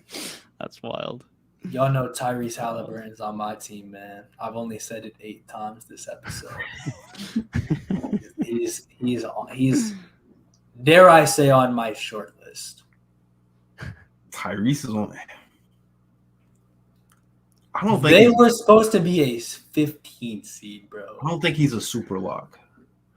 No, I don't think he's a lock either. Let's just say I got what is this? I got 20 guys that are currently on my list, and I don't know how it's being cut down. So there is definitely some spots that are certainly not locked. I think coaches will love. I think they'll love Tyrese, so I think he will get in. But for my ballot, I'm not sure yet. Halliburton's in, bro. Oh, yeah. Like 20 points per game, leading the league in assists, efficient shooting. Like, Isn't Harden? Didn't Harden retake the lead? I mean, on Basketball Reference, Tyrese's numbers bolded. Okay. So, but yeah, like Yeah, Harden does have the lead. He's just doesn't have enough games played. Ah, But Harden's at 10.8, Tyrese is at 10.3. that's I insane. got you. So, but yeah, like regardless, 20-10, taking a team that people had no expectations for, and bringing them like this good, this quick. Like, I just feel like, due to the circumstance and just all the nuance of it, he is damn near a lock for me. They also have a really nice team, man. Not trying to take anything really away, nice team. but like Nembhard does his thing. Miles Turner's having a career year. Buddy Hield, Aaron Nesmith, who was garbage in Boston, is playing good basketball. O'Shea Brissett does his. Like, they have a really just nice, fun team. Tyrese is the catalyst, though. Definitely. Yeah, For a guy who's always in trade talks, Miles Turner's career year has been not talked about at all. At all. Like, you think teams would be salivating for him right now. Yeah, people just want to trade him. They just don't want to talk about his production, apparently. So yeah. That's just Turner. He's just an asset. He's not a basketball player. That's where we're at, I guess. He's an asset. They've been talking about it for 10 years, bro. He's been on trade talk. Bro, he's been in trade talk since Paul George was still in the Pacers. Is he older than 25? Yeah, because I feel like he was under 25 for like 15 years. He's 26. He's 26. But it definitely feels like I came out of the womb hearing about Miles Turner. Dude, like, for sure. I remember his draft class because I'm like, if he falls to the Celtics pick at 15, that's beautiful. But he didn't fall, obviously. He's been in trade talk since Paul George was still in the Pacers. That was like, he got drafted in like 2015. Bro. Like, dude. That just doesn't add up to me, man. He is 26. That don't add up, man. Paul George left the Pacers in 2017. It's been that long? Dang. And Miles Turner was probably in trade talks after the Paul George trade because they're like, yeah, Indy's going to blow it up. Probably. Because, bro, when they traded Paul George, what they get back? DeMontis Sabonis and Oladipo, who have both gone on to get all-star appearances in their career since then, both in Indiana. But at the time of that trade, nobody thought they were about to be all-stars. They thought this team is rebuilding. They're cooked. Let's just clear out. Like, bro, this man has definitely been in trade talks since Paul George was on the roster. This team just doesn't know how to tank, man. Like, they just don't know how to be bad. They really don't. I love that for them, though. That's because they got Ben Mathurin, bro. When you got the best player in the NBA on your team, why would you ever tank? Haven't heard a lot from him lately. Rookie wall happens to the best. Yes, but it doesn't matter because Aaron Nesmith started to play good, and other guys. It's okay. When Ben Mathurin drops 40 points in the first round, y'all be ready, man. You know that we were just talking about the Bucks bench shooting ain't great, man. If they don't fix that, first round matchup, Ben Mathurin's coming off that bench and lighting them up, man. Yeah, lighten them up, and then they might win one instead of getting swept. Unless Coach Bud wants to play Giannis 45 minutes in the first round. What's that TikTok sound? A win is a win. Man, 30. Man. Hope the Kings win a playoff game. I hope so, too. I really don't trust them in the playoffs, but I hope they make it out. Yeah. I don't want to have to stress over them winning a play-in game because I will be stressing just as much as I would a Raptors game if they're in the play-in. That is something I don't need to see. Like, I just want to see a real playoff game in Sacramento. No play-in, just a real playoff game. Those fans deserve it more than any fans, bro. I don't know, man. Call me crazy. I kind of want to see a play-in game because no.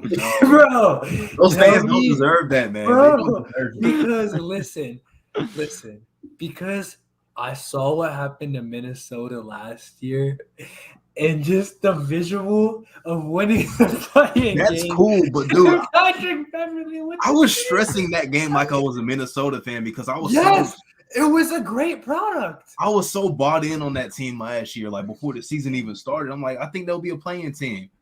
But they shouldn't have been a playing team last year. They had the chance to really make it. And they almost fumbled that game.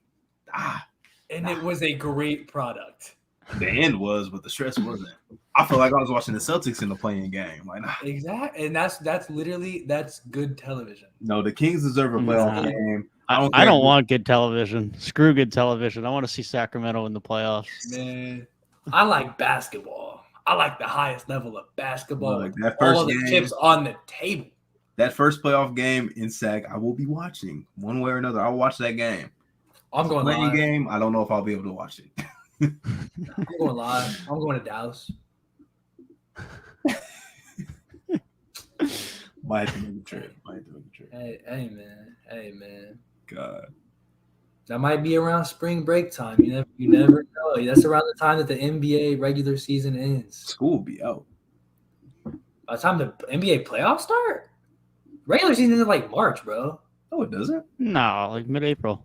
What? Why? Am I a month off? Yeah, you are. I always feel like it was like March 12th, March 13th. Is it April 12th, April 13th? Yeah, that's round them. Yeah. My brain just It used to be like April, like 16th, 17th, but yeah, they pushed it back a little bit. But I'm ramping up for exams, I guess. Yeah, the Raptors' last game of the season is April 9th, so give or take around there. Playing will probably be like 13th ish, around that. Yeah, probably. Yeah. Honestly, call me crazy. I would go to I think going to a playing game environment would be one of the best environments. If it's like a good matchup, like if it's like those playing games like the Hornets were getting crushed by 40, but like some of them playing games, like think like LeBron versus Curry, or like obviously the Timberwolves won last year. Like some of those playing games have better environments than like a lot of playoff game 1, game 2, game 3, like across the board, just because it's like that winner go home mentality in the NBA, and you usually don't see that unless it's a game 7. Yeah, those are great games, especially like you say, you get a team like the Timberwolves or a fan base that hasn't seen the playoffs in a little bit. This makes it such a good environment. Whereas if it's a team like the Clippers in the playing game, that's just honestly that just can be more of a dead crowd because the crowd's more so just scared that they're going to lose and end up crashing down their core. They're just like, fuck, why are we here? We're too good. But like, I would love to see somehow like Utah or like OKC's like mess around and get a play-in. OKC playing game at OKC would be like insane. I doubt they'd be high enough to play it at home. But I'm just saying that would be a crazy environment. That would be because OKC always had that rep for like this is like a college East playing game this year, like Knicks versus Heat in the Garden. Give me the Knicks, man. Give me the Knicks. A game. But think about it, bro. In the big games, like the Heat, they might lose, but they're always in it in the big games. Even that, or give me Trae Young in the Garden too.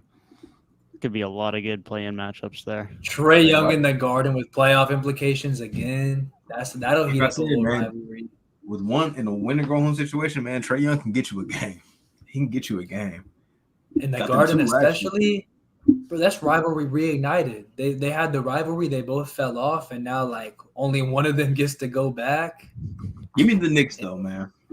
Knicks are back. They didn't have Jalen Brunson last time, man. They were giving Derrick Rose 35 minutes, and he was gassed by the end of that series.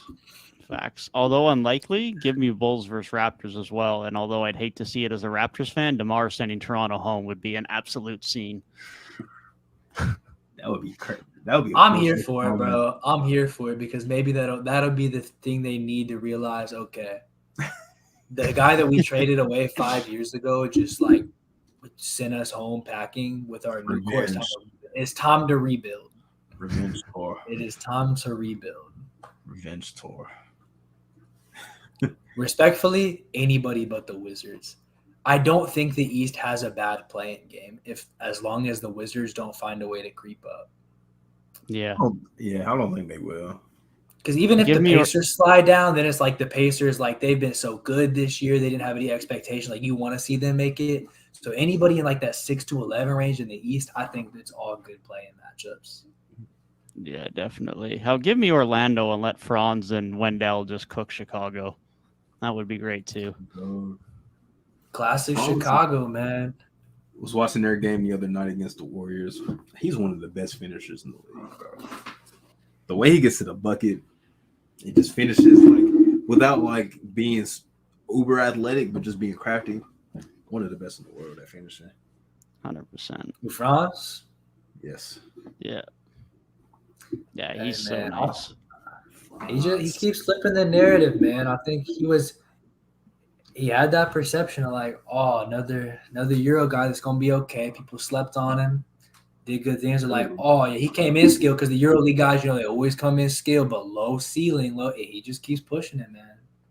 Now I will say they're getting absolutely smacked right now because we're about to They're the getting beat. destroyed, and it's not even a Sabonis or Aaron game. It's just Harrison Barnes decided to have his random 30-point game. But they're like, bro. Oh no, that's Chemezi Metsu has double digits. He almost has a double on your team. That's my man right there. Love Metu. Finally, they're not playing a close game. They are either blowing teams out, getting blown out, or it's a close game.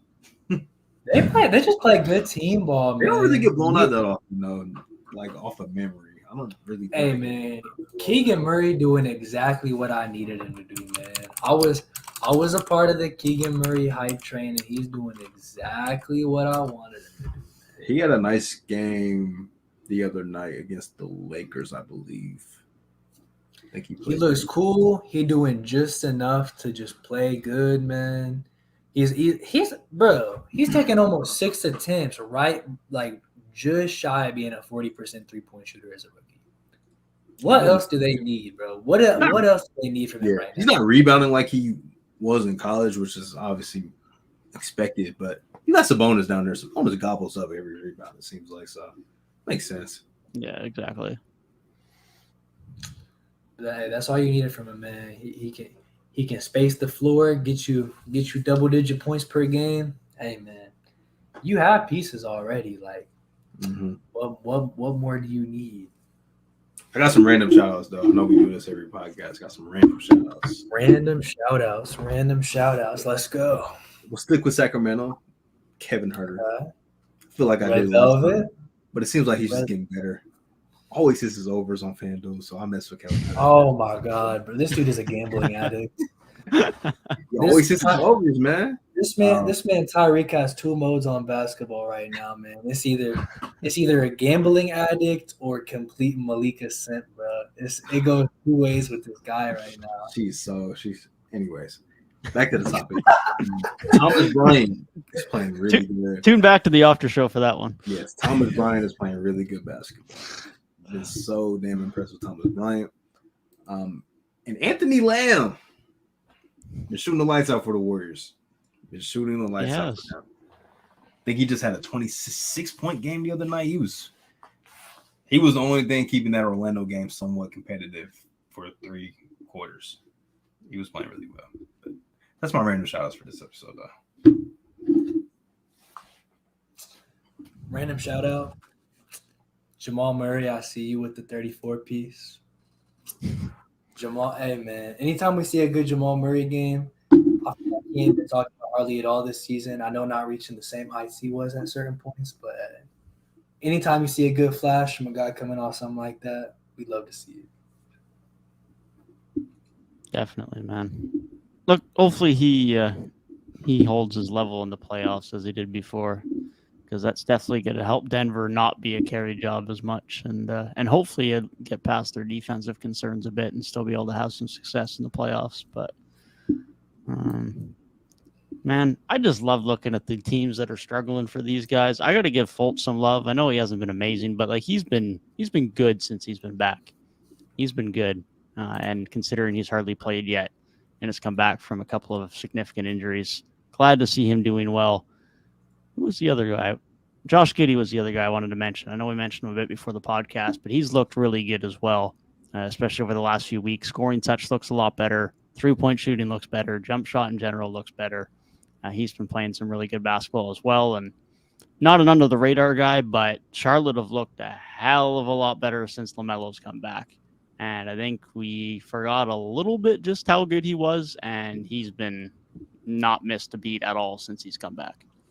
He's been really good. Like Mason Plumlee's been playing a lot better since he came back. And just overall, they've played better, like you said. Yeah. I'm glad you mentioned Markelle, though, man, because I feel like people aren't going to talk about him because he's not putting up 20, 25 a game or nothing like that. But he's just doing, like how we were talking about with Josh Giddey before the podcast, steady point guard play. He's going to get double figures, get some rebounds, probably get 5-6 assists on a bad night. He's going to play really good defense. Just been playing well. And he's somebody that deserves to play good basketball, man. Just hope he can stay healthy and just keep improving his game because, you know, his mid-range jump shots look a little better. He's comfortable taking 3-point shots now. So, you know, just hopefully he can just stay on the court and just continue improving. Hey, man, I'm going to give one out to short list Lauri Markkinen, man. I don't know what more I got to say. I know that's a deserved shout out. Once again, not like you just said, not incredibly random, not super under the radar, kind of like the LaMelo thing, but he did not come back down to earth. Still, probably been better. Career high from the field on a career high attempts, 40% 3-point shooter, career high from 3. Damn near 50, 40, 90 club. Almost 25 points per game. Just had 49 in a game. Just absolutely playing phenomenal. And even though the Jazz have fallen off as a team, he has not. It's remarkable. Like, basically, to me, unless I'm missing something egregious, he's probably running away with most improved right now. Like, just not just his efficiency numbers, but the fact that he has jumped 10 points per game and gotten more efficient in this new situation. Like, that is, I don't want to say unprecedented, but holy. There's guys that are definitely in that conversation, but my opinion, he should be most improved because he fits the mold of what a most improved player used to be before John Morant. It's year 6, man. That's already been in the league 4 or 5 years. Very Julius Randle, like, just coming out of nowhere. That is what a most improved player is. Yeah. Yeah, I mean, it's going to be between him, SGA, and Halliburton, but like you say, Markkinen's that guy. He just fits the description of that.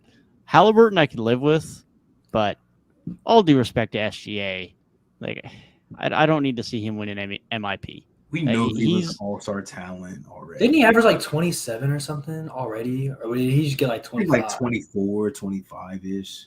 I feel like he's been at 25. Maybe it's just because he got shut down early or something. I don't know. Who knows? Yeah, 24.5 last year is his career high in a season. He's at 30.9 right now. But like you said, Tyrik, like, we knew this was in his arsenal. We knew he's an all-star talent. Has he improved? Sure.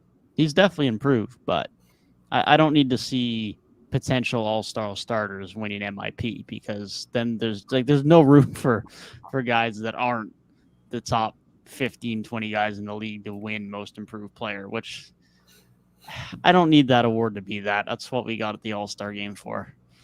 Like, Lowry went from promising rookie season to, I think, 17 points year 2 to the Bulls not even wanting to re-sign him to playing the small forward for the first time last season and being like a just spot-up shooter for the most part to now we're talking about he's probably an all-star and he's having a career year by far.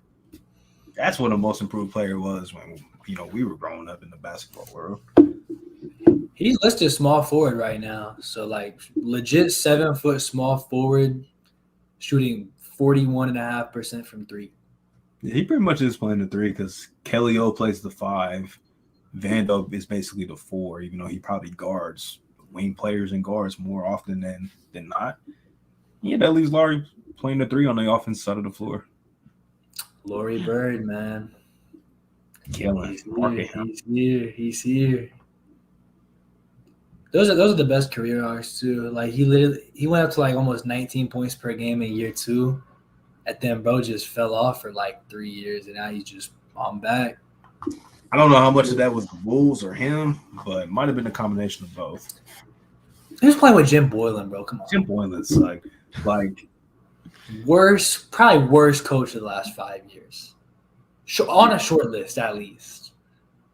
I saw something the other day that reminded me of when Jim Boylan didn't call a timeout when Daniel Gafford was hurt, like sitting right in front of him, and he just didn't call a timeout. Who called the time? Was it Kerr? Was it Pop? Who called the timeout? I think it was the opposing coach. They let that possession. I know it was the opposing coach. I just can't remember who it was.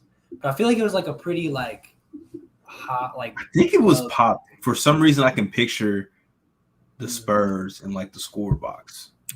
I feel like it was the Spurs. But something made me think of that the other day. I don't remember what it was, but that was just terrible. Okay. They were playing the Mavericks. I think it was Rick Carlisle. Close enough. Also, friendly reminder that Rick Carlisle benched Jalen Brunson in Game 7. Just saying. I'll never forget that. I will never forget that.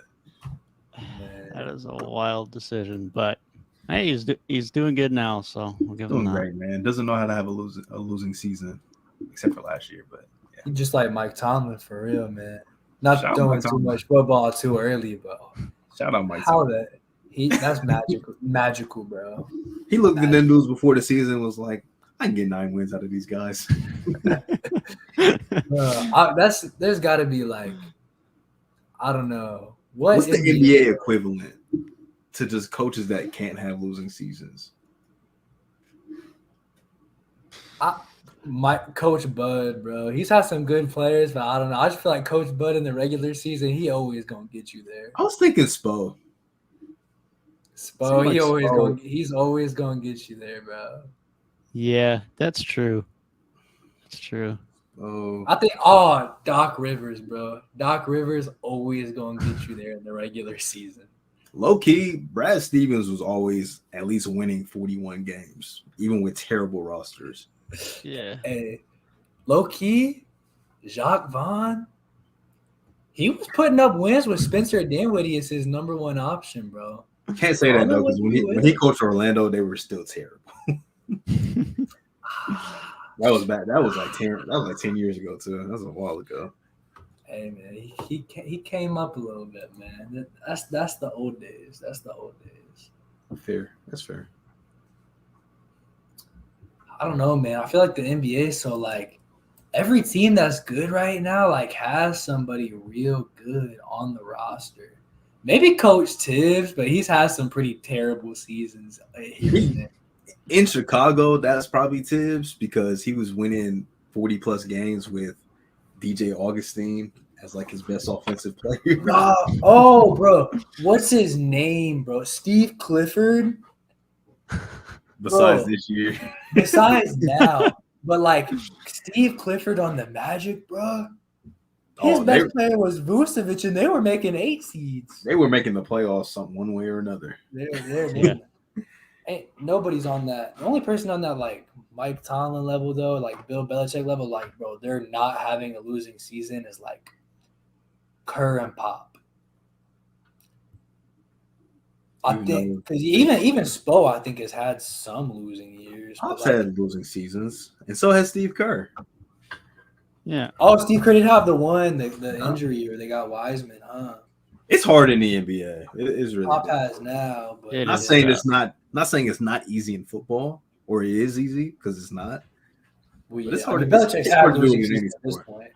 I think Mike Tomlin's the only one who has not had a losing season now. Yeah, Belichick has.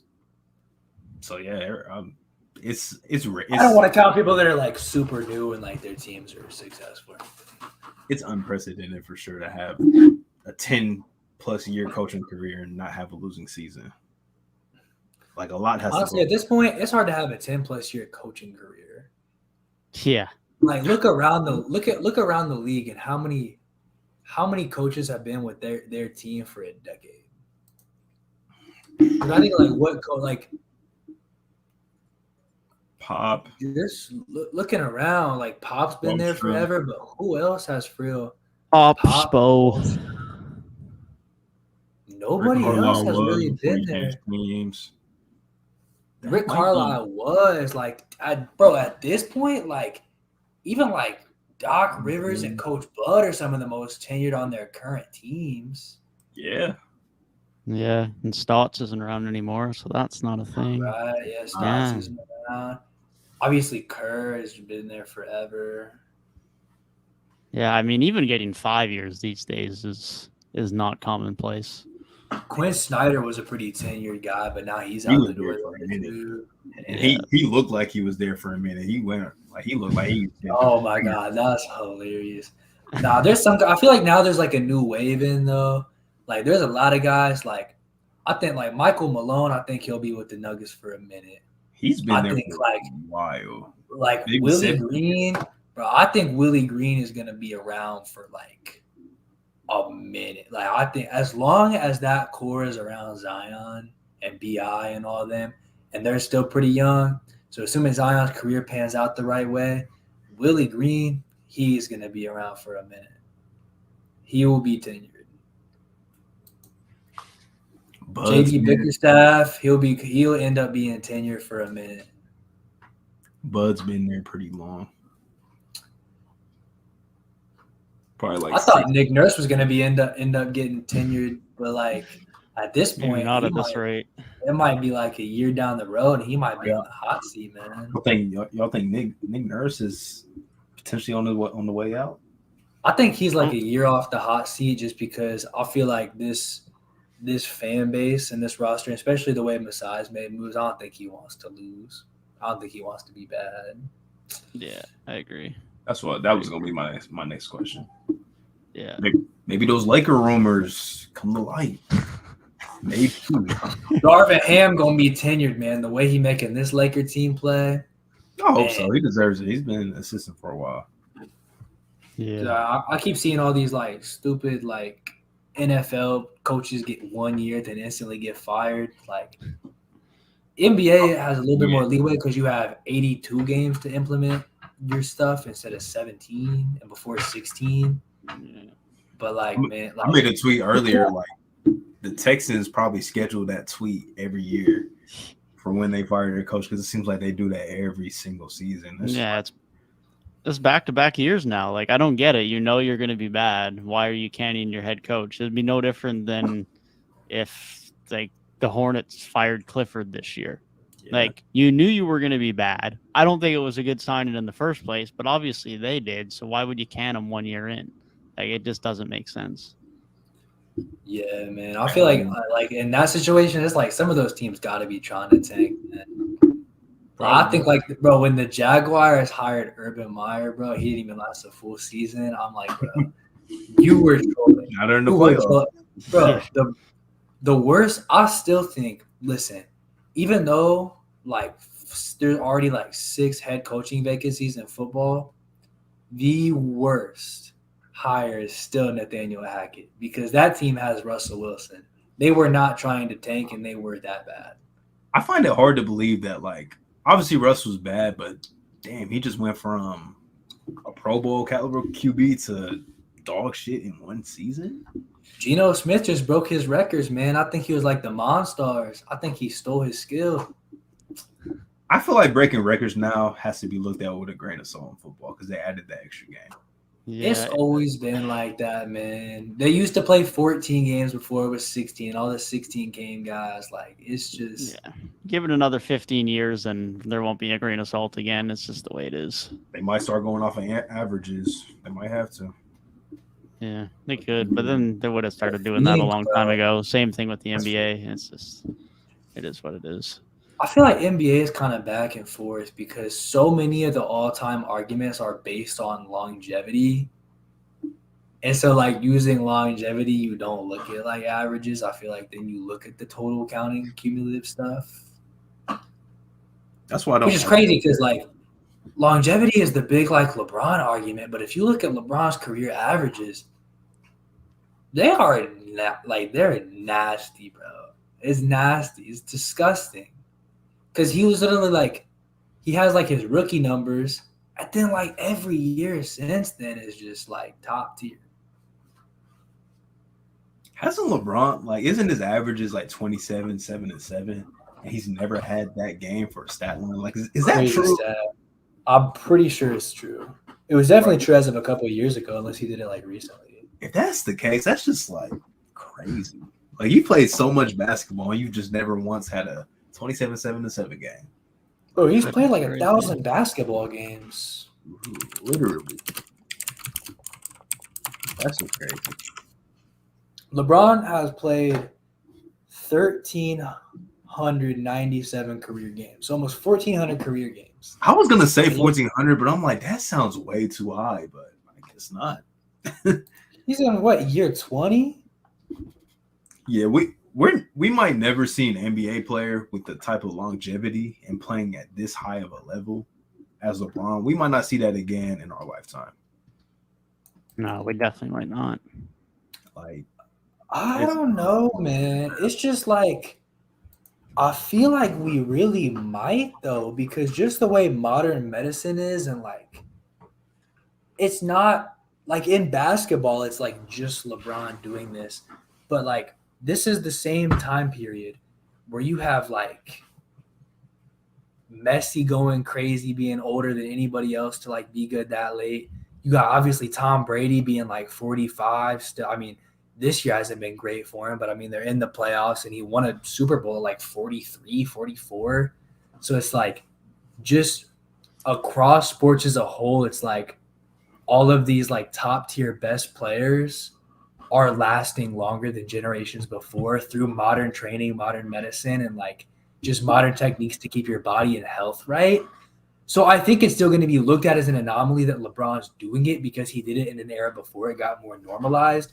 But I do think that being able to maintain your body to play at a high level later into your 30s will become more common as training staffs, as medicine, and as like just dieting and overall healthcare like just becomes better and more advanced, if that makes sense. it could be. I don't know, because like you just named 3 guys all in 3 different sports, right? I don't know. Like, you look at even other sports, like their counterparts, like Aaron Rodgers might retire. He's old. He's almost 40 years old. He might retire this offseason.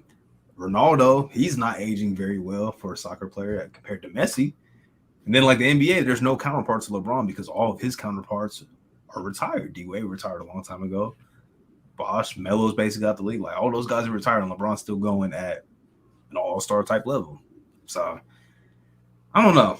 I find it, maybe it's because, like you said, LeBron is an anomaly. I just find it hard to believe like we'll see somebody play at all-time top 5 player ever level for 20 years plus in our lifetime. Like, that just seems kind of unprecedented in the NBA, at least, especially because guys don't play every night anymore. Like, LeBron was playing 82 games basically every single season up until like his second stint in Cleveland, maybe.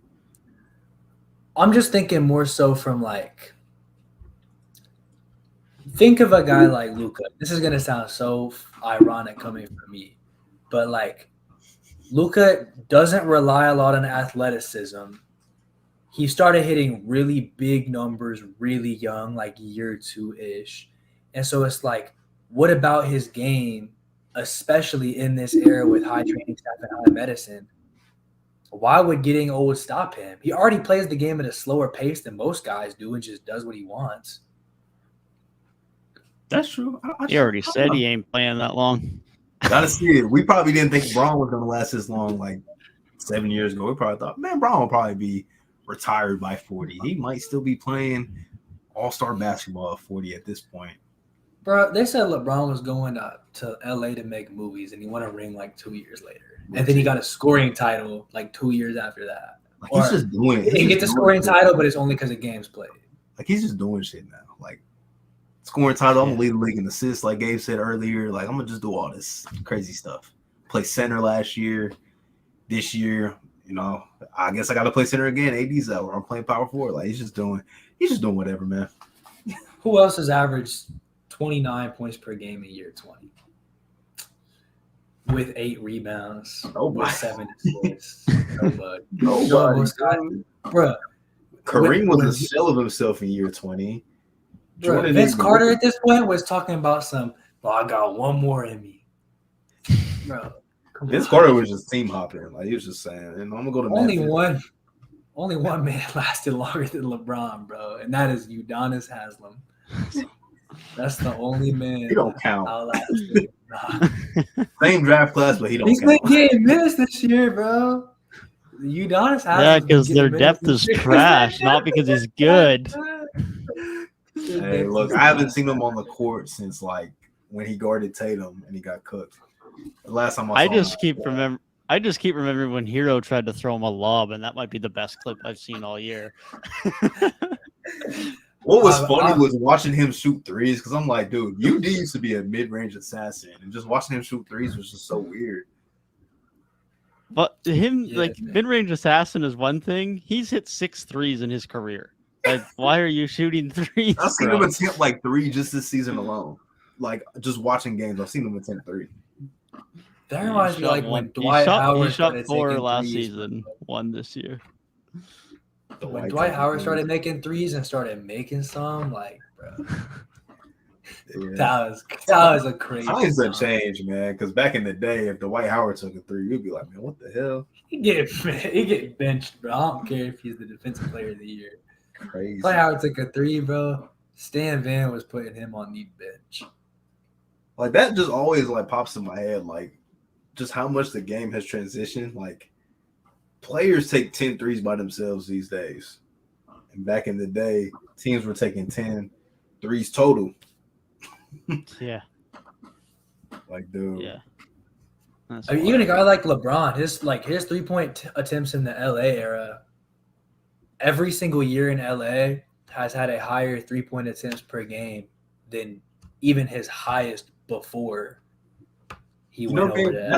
That would be a good argument though for your point, is like players take a lot more threes these days, which is a shot that takes is a lot less on your body. So like we might see. That's why I think Steph Curry he'll probably play. I was about to say the same thing. I think he's going to age real well. Yeah, because most players, like guys like LeBron or guys like Kobe, like younger. You think of them younger. What is it? A lot of like big drives, posters. You know, like they're relying a lot on athleticism, flashy plays. Like, but then as they got older, it was more that jump shot. You know, Kobe became like the post, like mid-range killer. Obviously, LeBron spread out to like the 3-point line and things like that. It's like the jump shot started to come more over time, but just nowadays when guys are coming in like that and aren't putting that wear and tear on in the first 10 years, to think LeBron was just straight drive to the rim, drive to the rim, drive to the rim, drive to the rim, bang in the post, maybe take a fade for like the first 10, 12, 13 years of his career. Yeah. And he's playing like this. Now guys that are coming in and are already playing that more smooth, finesse type style where they're not putting as much wear and tear on early are able to get through most of those early years without a major injury. So they're keeping their body fresh early. It's like what's the limit? And I mean, there is freak accidents. Like low-key, like Kobe was still Kobe until the Achilles. And that was like a freak thing. Yeah. But nowadays we see Kevin Durant tear his Achilles in his 30s and he comes back. Right. His career averages are higher after. Yeah. Like points, rebounds, assists. They're all higher. Individually, like a better basketball player, aside from not being able to stay healthy. But when he's on the court, he's still Kevin Durant. Right. Even thinking like I mean, he's an all-time great, but even a guy like Zach LaVine, like when he had his ACL problems, I mean, a lot of guys were like, is he even going to be able to come back? Like, is he going to be a good player? And he's obviously had his best stretch in the leagues far past those days. That medicine is crazy, man. Guys just come back from big injuries and are just better. That's what I mean. And so it's like LeBron's longevity, even if other guys do it, it's still impressive on his part because he's like doing it, I guess, in what I'll call ahead of his time. Like, I don't know if y'all like lately on Twitter, I've been seeing a lot of like early LeBron highlights, like 2008, 2009 MVP type seasons, that might be the best athlete that's ever stepped on a basketball court. Yeah. Yeah. Like, dude, the stuff that he was doing back then when he was like 22, 23 years old is just ridiculous. Like, his head was basically in the rim. And that's the thing. Yeah. He was doing that when guys weren't doing that. Like, he was one of the first real anomalies. Like, Jordan was probably just as crazy at his time, but LeBron took it to a different level because he's 6'8", 260, probably faster, probably jumps just as high, maybe higher. Just insane, man. Like, in your spare time, if y'all got some spare time, binge watch some 2008, 2009 LeBron because, dude, crazy. Just the stuff he was doing is just not normal. Just based on principle, how many guys carry their team to the finals in year 4? In year 4. Think of guys that are already past year 4 that we still consider aspiring young stars. And I know the conference was weak, but think of this year's West because we think it's going to be somebody new. Making the finals is still making. You got to win 3 seasons. And just for a thought experiment, think is Ja year 4 or year 5? It's 4. I think year 4. 4. Yeah. So think the Grizzlies go to the finals this year. That'd be like Ja would once again be a star to make it in year 4. Now think of that Grizzlies roster versus the 2007 Cavs roster. Can you name their starting 5, Gabe? Boobie Gibson. He might have been off the bench. I think they started Eric Snow. What's his name? Larry Hughes. We'll say Boobie Gibson. I think he was starting that year. It was either Boobie Gibson or Eric Snow. Larry Hughes. Obviously LeBron. Varejao, Big Z. Varejao might be off the bench. Their starting 4 might be somebody different. Was Drew Gooden on that team? Drew Gooden, Oh, Drew Drew Gooden, Gooden. LeBron, Ilgauskas, Yeah. Larry Hughes, and Eric Snow were the Yeah, most Gooden's common good. starters. Was Varejao on that bench? Yes, he was. He was the Hey, 6th man. man in the playoffs. I'm gonna give it to myself, man. I played enough 2K to know, man. Terrible team. God. And I was 5 years old when they made that final. I was 4 years old. I was 4.5 when they made that At final. least the 2009 team had Mo Williams. Yeah, no one else on that team averaged more than 13 points a game in the playoffs. Only 3 other guys were in double digits. I will say, though, that 2018 team is not that far off. For production standards, not that far off. I think Jeff Green was 13 in like that conference final series. I'm still a believer of the best LeBron is 2013 LeBron, but bro, those carry jobs are just something different. Those carry jobs are something different. I think the best is 13. My favorite though is like 2009, 2010, around that time. That's my favorite LeBron. Makes sense. That makes sense. I know something about Miami LeBron is just like, damn, he was really the biggest villain on earth, and just I wish I appreciated it more at the time, buddy. Miami Bron was different. Like that dude was like They taught him how to win. Athletically, that's when he really started getting super skilled. Like Miami Bron was crazy. Probably the best defensive player in the world. Yeah. That's a different man, bro. That's a different man. And yeah, I like stuff like that. Like you just don't see stuff like that. And we just saw, like, to me, it'll take a lot for a playoff performance, like individual playoff performance, to pass up what he did against the Pistons. We scored their last 27 in a row. Imagine being a fan in that arena. That like you probably just felt deflated at that point. He just kept going, bro. And to think like I watched Kawhi Leonard just absolutely just turn on the Jets and like dismantle the Milwaukee Bucks. Mm-hmm. But like still, that's not even close to what LeBron did to the Pistons, bro. That was diabolical. I mean, Tatum just dropped 46 in Milwaukee, and that's not even probably close to the same level as what Bron did, man. Because he only got like 160-point game in his whole career. Which is crazy to think about, man. Like him and Jordan, I think his career high is like 60, 69. And he dropped 60 during the playoffs, and he might have dropped 60 like another time or two. But like both of those, it was like two of the best scorers ever, but not in that prolific sense. Like Kobe had 81. Will, obviously. And then all the other 70-point all the other 70-point games. Lewis was Mickey Mouse, bro. They were fouling the whole second half. All the other 70-point games were like David Robinson, David Thompson.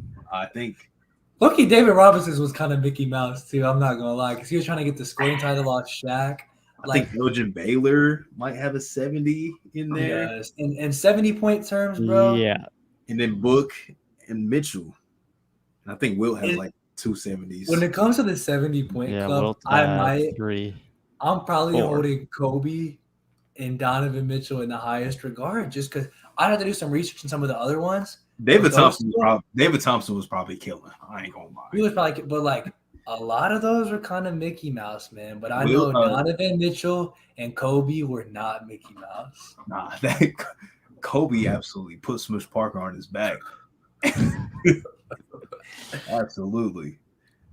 This is crazy. Yeah.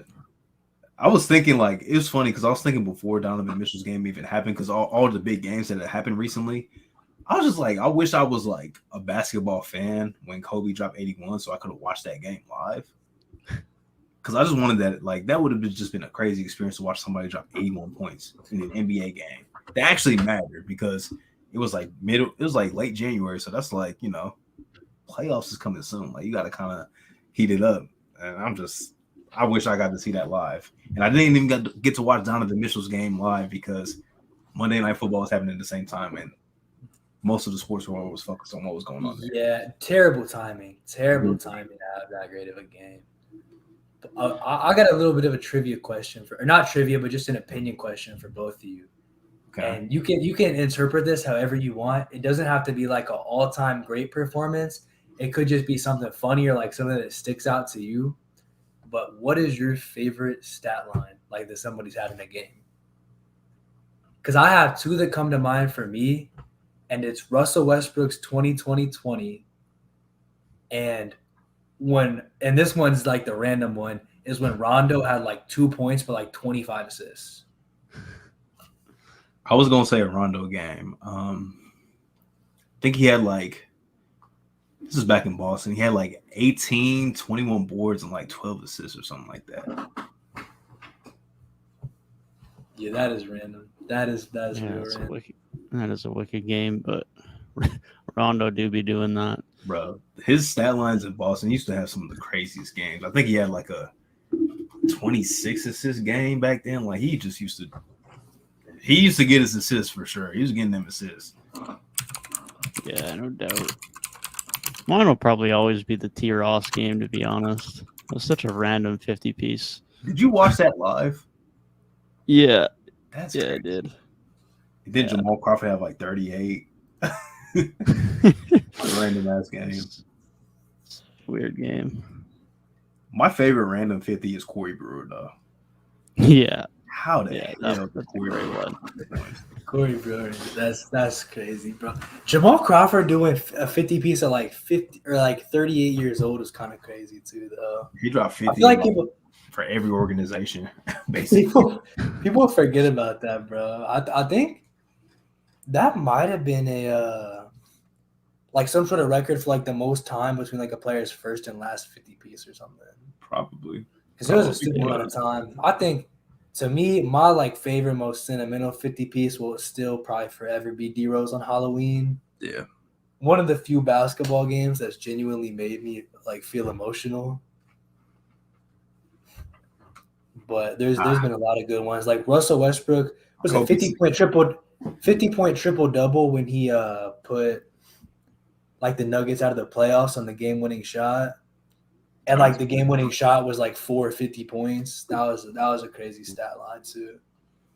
I feel like I should have a Harden game somewhere in my memory. some like 60-point triple-double or something. Something I like don't that. know. Yeah. The game against, I think that was the first 60-point triple-double ever, was the game against Orlando that year. The shot that's etched in my mind is when he had the 4-point play on Super Mario Hazonia. Super Mario, bro. Giannis's father. LeBron too. Hey, man. You block Bron. Nick's Mario was low-key different, man. He had some disrespectful moments. That man only showed up against the stars, man. Only in big games. He wasn't down with the role players. Yeah, this random December of 2017 on a roster, this starting lineup was Rajon Rondo, Drew Holiday, Etuan Moore, Anthony Davis, DeMarcus Cousins. Rondo took 5 shots, played 30 minutes, had 7 boards, 25 assists, a steal, 3 turnovers, and 2 points. Here's another random one. Draymond having a triple-double without scoring 10 points. Yes. I think the one forever etched in my mind will be like obviously like Tony Snell. Oh God, Isaiah Thomas dropping 53 in the playoffs. That's Yeah, probably my favorite game ever because I watched it from start to finish. Yeah, for nuanced reasons and like storylines, that's a top one. But based off the pure stat line, there's just some that are like stupid. I remember he had a game that season. He dropped like 44 points on 14 shots. That's ridiculous. It's so funny. Tony Snell might be my favorite stat player. He has some game like last season where they were like, Tony Snell had a perfect game. He went 9 for 9 from the field and like 6 for 6 from 3. Didn't he not miss it? Wasn't he 50-50-90 or 50-50-100 last season? Yeah, he was. Shot like 10 free throws on the And this the same And man. goated. This is the same man who had 28 minutes of cardio. Like, bro was on the NBA court doing the same He's a thing legend, I do. man. He was First doing round the same pick. thing I do at Planet Fitness. First round pick. Didn't he? I think he went to New Mexico State. It sounds right, but Bro, Tony Snell, yeah. New Mexico The fact State. that he That's hadn't what missed I'm it. I wonder if he's missed a free throw since March 22nd, 2019. Probably not. I don't see him. Is he on a roster right now? I don't know, bro. no, he's not. What? Nobody. Man picked really up put up Tyrik? 50, 50, 100, and no one wanted him. Black. Oh my God, he hasn't missed a free throw. Yeah, he still to this day has not missed a free throw since the 2018-19 season. So That's- since March Wow. March 2019, now Not he hasn't talking played. about- He hasn't played this year, but still, Hey man, somebody should sign Tony, man. He deserves a roster spot. he just went to New Mexico though, not New Mexico State. Was Pascal New Mexico State? Yes. Yes, he was. That's why I got confused. Okay. Yes. First round, 20th overall to the Chicago Bulls in 2013. Man, I remember like 5 years ago, people thought the 2013 draft was like the worst draft class ever. It is one of the worst that we've seen. It's I mean, Giannis saves it. To being honest, bro, it blows like Tony- 2000, 2001 out the water. Tony Victor Snell has Oladipo was made- all-star. Tony Snell has made 51 free throws in a row. not talked about enough, man. His Jose That's Calderon crazy. arc, man. They were just talking on the Pacers broadcast yesterday that Neesmith had made like 34 straight. Why is it Tony Snell being talked about, man? Longest streak in the league, probably. Because he's not Yeah, in the league. probably. If he was in the league, he was still. Well, he he hasn't missed there. one in 4 years. He walked away while he was on top, bro. He's just like Khabib. You know what he's doing right now? He's probably practicing some free throws right now. Probably. He's just waiting for someone to design an offense that'll just draw him fouls every play, and it's free money. Hey, Like, this is just a free chip, man. Just put a bunch of defenders around him, get a bunch of screeners, get him late going to game the rim. situation, don't foul him because you know he's making them. No doubt. Not foul him. This 2013 draft 15th is man. fire, Get him bro. in the free throw lineup. 2013 draft has Lucas Nogueira, Have a- Raptors Gabe. legend, the Man, bro, on Raptors number legend. 92, man. If you know, Wasn't you it- know. No, I'm thinking of 2014. Never mind. That was No, you were Kelly talking- Olynyk. That was Kelly Kelly Olynyk. Olynyk was 20. He was 2013 as well. He went to Dallas at 13. I don't think he ever played for that. I don't remember him playing for Dallas, but he was drafted Draft by my them. trade. Came straight Yeah. to Boston. So you telling me we could have had Giannis? Yeah. You traded for Kelly Olynyk 2 picks above Giannis. That Danny Ainge shit that I be talking about, man.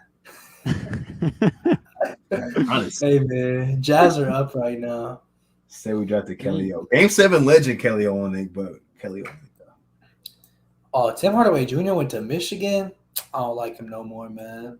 He wasn't that. You didn't know that? It makes sense. It makes sense, but Yeah, they had a really good team, man.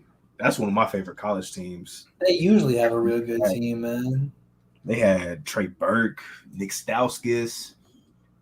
I bet you don't know this name, Mitch McGary. Whew. Mitch McGary, He bro. was a bad. Who is, bro? Then Wasn't he in? third. He was in my team in like 2K16 for the Thunder. Dude, he was supposed to be like good. I don't know what happened, but he was supposed Mitch to be good. McGary, bro. He gives me he gives me Mac McClung vibes. Probably mostly because of the name, but I don't He know. played 52 games in the NBA. Dang, OKC, bro. right? I know he was in OKC for a little bit. What happened to Kyle Singler, bro? Where is Kyle Singler at these days? What I happened was to- saying that's a What happened name to I haven't heard in a What happened minute. to Perry Jones, man? Perry next KD. Jones. Next KD spent all of 3 years in the league. Where is he at these days? He might have went overseas. Wait a second. Wasn't 2013 draft?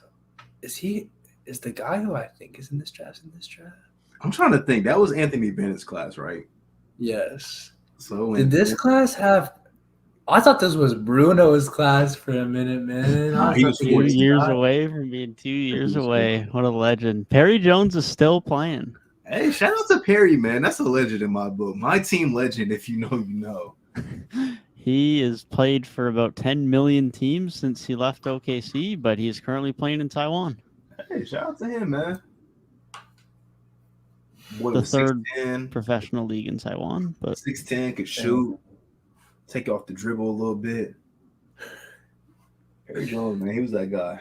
2021 draft. Where are they now? What's Josh Primo doing these days, man?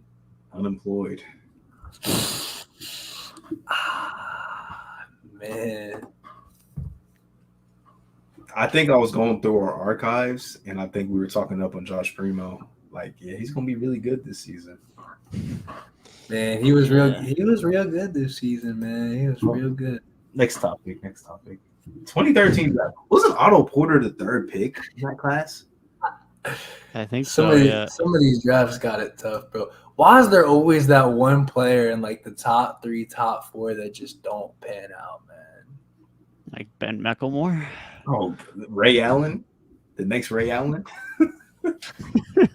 Shout out to Ben though, because he's still been playing basketball. Is he on the team though? He might not be. No, last year is his last year as of right now. Played The 64 games last year though, so I think he shot it pretty decently last year too. To me, still, bro, 36 the best from 3.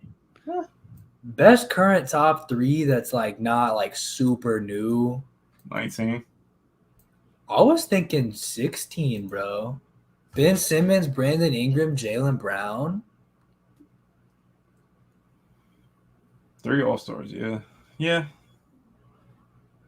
Would you rather have those 3 or John Zion? Who's 3? I forget. As soon as you say it, I don't feel stupid, but RJ. give me 16. As a trio, give me 16.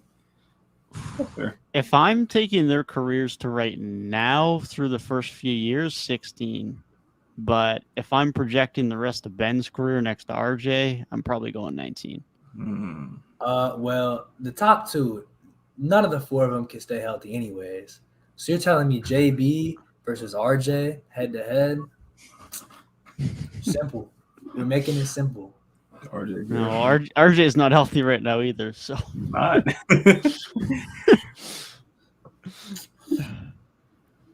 Dang. I'm just thinking of draft classes. man, All I time. pulled up a Raptors lineup after you were talking about lineups, Gabe. I pulled up one of the Raptors lineups from the tank season. One of the last 2 games of the year. Starting lineup included Malachi Flynn, Jalen Harris, Oh, Keem Birch, Jalen Harris, Freddie Gillespie, and Stanley Johnson. It is so animal. fun. I remember Freddie Gillespie from him. There's a video of him out practicing and partying in the USA. And I remember Jalen Harris because they said he looked like Nav. So they said that we had Drake. They said Fred VanVleet was Drake. They said that Gary Trent was The Weeknd. And that Jalen Harris was Nav. And so it was like literally the holy trinity of Toronto. The 3 pillars of Toronto, man. Oh, man. Freddie All they were Gillespie missing was playing Justin 36 Bieber, minutes. Man, Freddie Gillespie took 2 shots in 36 minutes, man. That is wild. I would be pissed if we're tanking. I only get 2 shots. I'll be pissed. No doubt. 7 guys saw the court. He played 36 minutes, and he only took 7 2 guys. shots. They're tanking and Nick Nurse, bro. He's a I'm madman. telling you, man. Nick Nurse doesn't use his sick, bench even when he's tanking. Only Bembry and Baines saw minutes off the bench. He's a Hey, Bambry. okay. I haven't heard that name in a minute. Here's one I gotta give to y'all. And because I don't think I've ever heard this from y'all. In your opinion, what is the best draft class ever?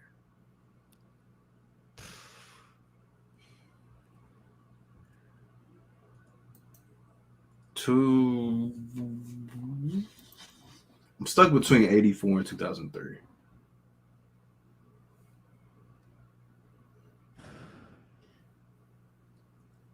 I'm gonna say I gotta 2000. familiarize myself with the 84 draft then. Or 83. Jordan, Barkley, Stockton, even though Barkley, Hakeem. For a while, I was a Stockton. 96 guy for a while. Is that crazy? It's not. Iverson, Ray, Kobe. Ray, Even like Kobe, Camby had a good Kobe. career. Peja Stojakovic, Steve Nash, They just Jermaine O'Neal, Marbury. Marcus Camby had a couple good years. that's a very good class. Stephon Marbury, class. Antoine Walker. That's a very good class. That's like 9 All-Stars right there. Big Z was in that Except draft for class. Camby. Too. I don't know if Camby was an All-Star, but Camby was good.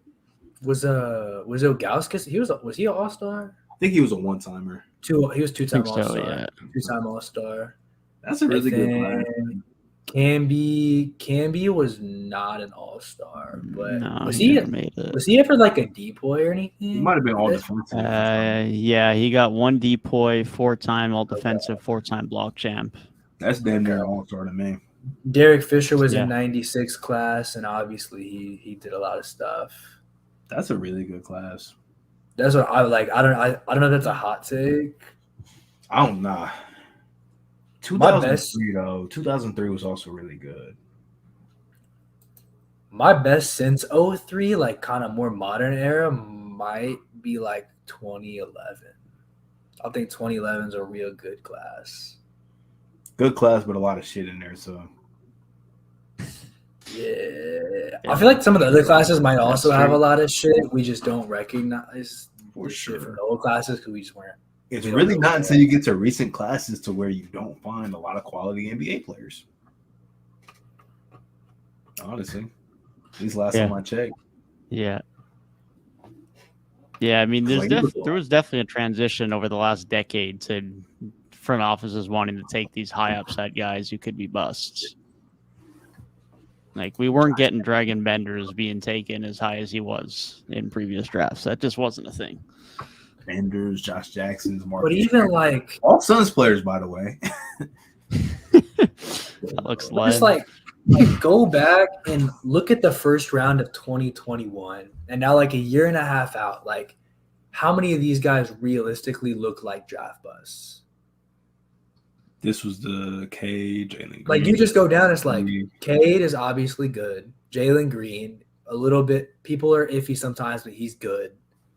Evan Mobley, Mobley is like generational. great. Scotty Barnes, Scotty Barnes, really good. great. Like Jalen Suggs has had good moments. he's this coming year. around. He's coming Yep. around. We were just talking up Josh Giddey. Giddey.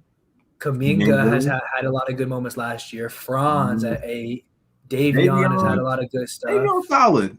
And then 10 Yeah, was Davion solid. He's Zaire. a solid NBA player. Like at 9, you're not hating. Zaire he Williams. was already old. He was already old when he got drafted too. So it's not like he was an upside pick. 10. Yeah, exactly. Book Night. Oh, that was Book 10, Night. 10 was Zaire Zaire. Williams. Zaire's been good when he's played. Yeah. Book Night was Well, 11. Even past then, Book Night, like I feel Yeah. like he just didn't get opportunity for real. He had a couple flashes, but I don't True, know. Charlotte's maybe. just such a bad. Also on him too for getting a damn DUI or whatever it was. Yeah, definitely didn't help. Primo next Primo, topic. he busted Next himself on that topic. one. Yep. Like, Chris Duarte came out the gate like going crazy. Moses Moody had flashes that he's were really fine. good. Sengun. I'm not hip to him, but I've heard good things on Corey Kispert, man. He's played solid this year, man. he's been solid. Then at He's 16, solid. you got Sengun, Trey He- Murphy, and Trey Trey Mann. Murphy's back a to great back. pick.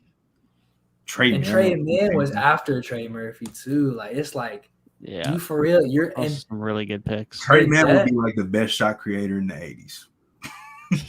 bro, you keep going down. It's like, Facts. bro, Bones Highland was 26 and Cam Thomas was 27. For some What reason, every about time the Nets are resting their starters, Cam Thomas drops 30. Quentin Grimes was in that draft class too.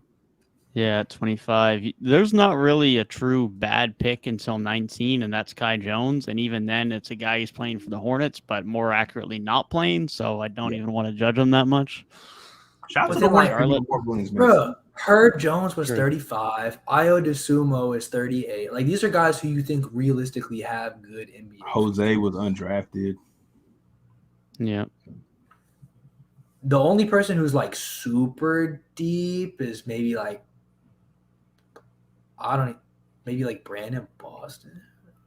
I mean, Yeah, Brandon Boston at 51 is Charlie's Bassey at 53. Oh, is Jericho solid. Sims at Jericho 58. Sims at 58 is outrageous. Aaron Wiggins even isn't bad at 55. Isaiah Joe was the year before. Yeah. Oh, Mama Kulishvili hasn't been terrible either when he's played a bit for the Bucks. That's crazy that you just said that. That's Yeah, smooth, I was, bro. I'm not gonna lie. Hold Hold up. Wait a minute. You got it. He said Mama Kulishvili. You got Just it. out the blue. Out the blue. Yeah, it's early, but Man. that's seeming like a. It just looks like a good class, man. But even like, bro, It's tough to find NBA players that aren't good, man, because the skill level for younger generations of basketball players is at an all-time high. Like dudes are doing NBA level moves in like middle school these days. Like it's Yeah. crazy.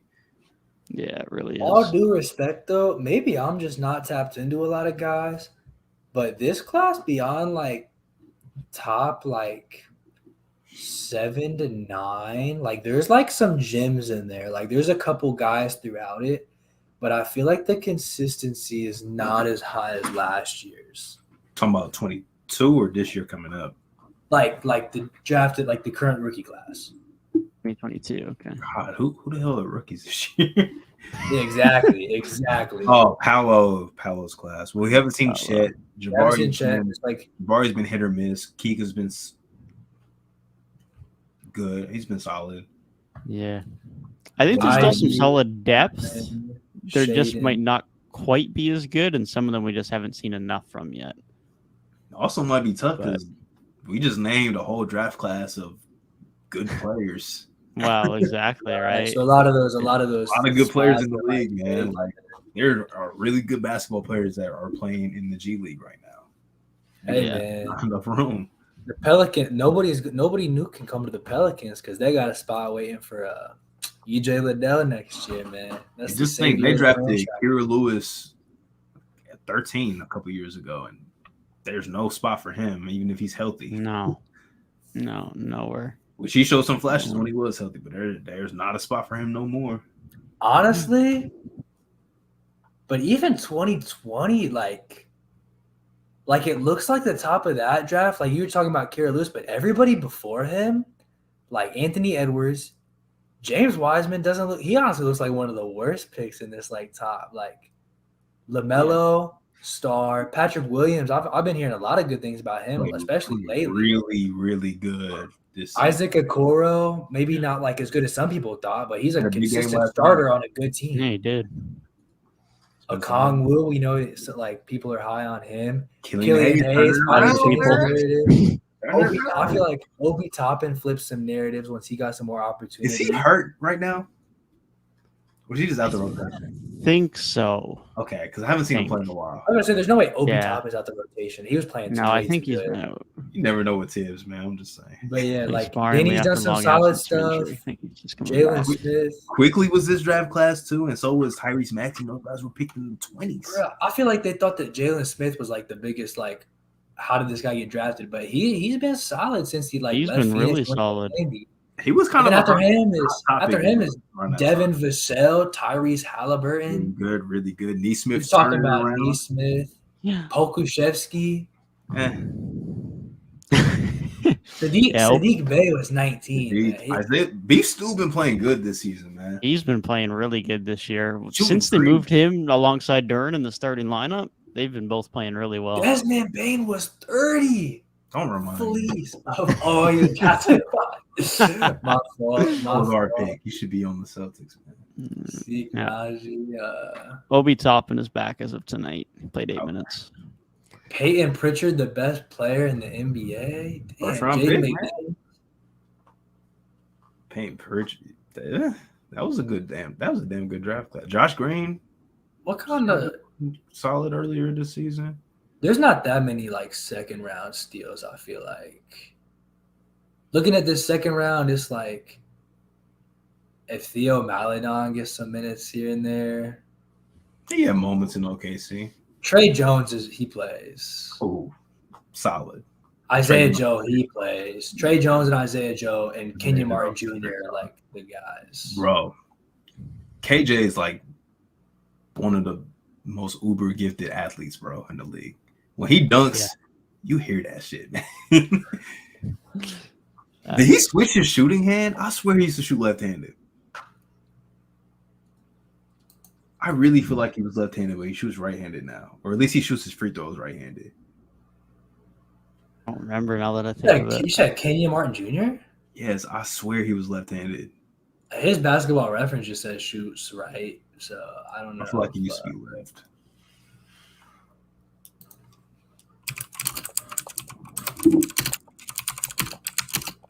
Good draft class. I know 2018 is stupid deep with good NBA players.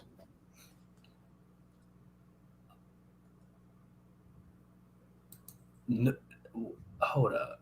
Kenyon Martin Jr. scouting report after he got drafted November 2020. Weird draft. I remember that shit. Draft in November, off season 2 days after. Season starts in December.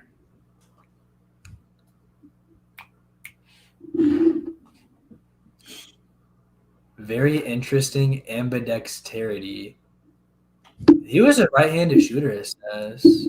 He was? When he goes for blocks with his left.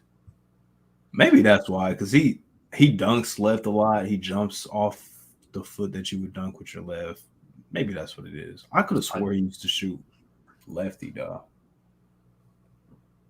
I guess his power moves are on the left, man. I don't know the dunks and the blocks and all that. Y'all remember David Lee? David Lee was a bucket. David Lee was such a bucket.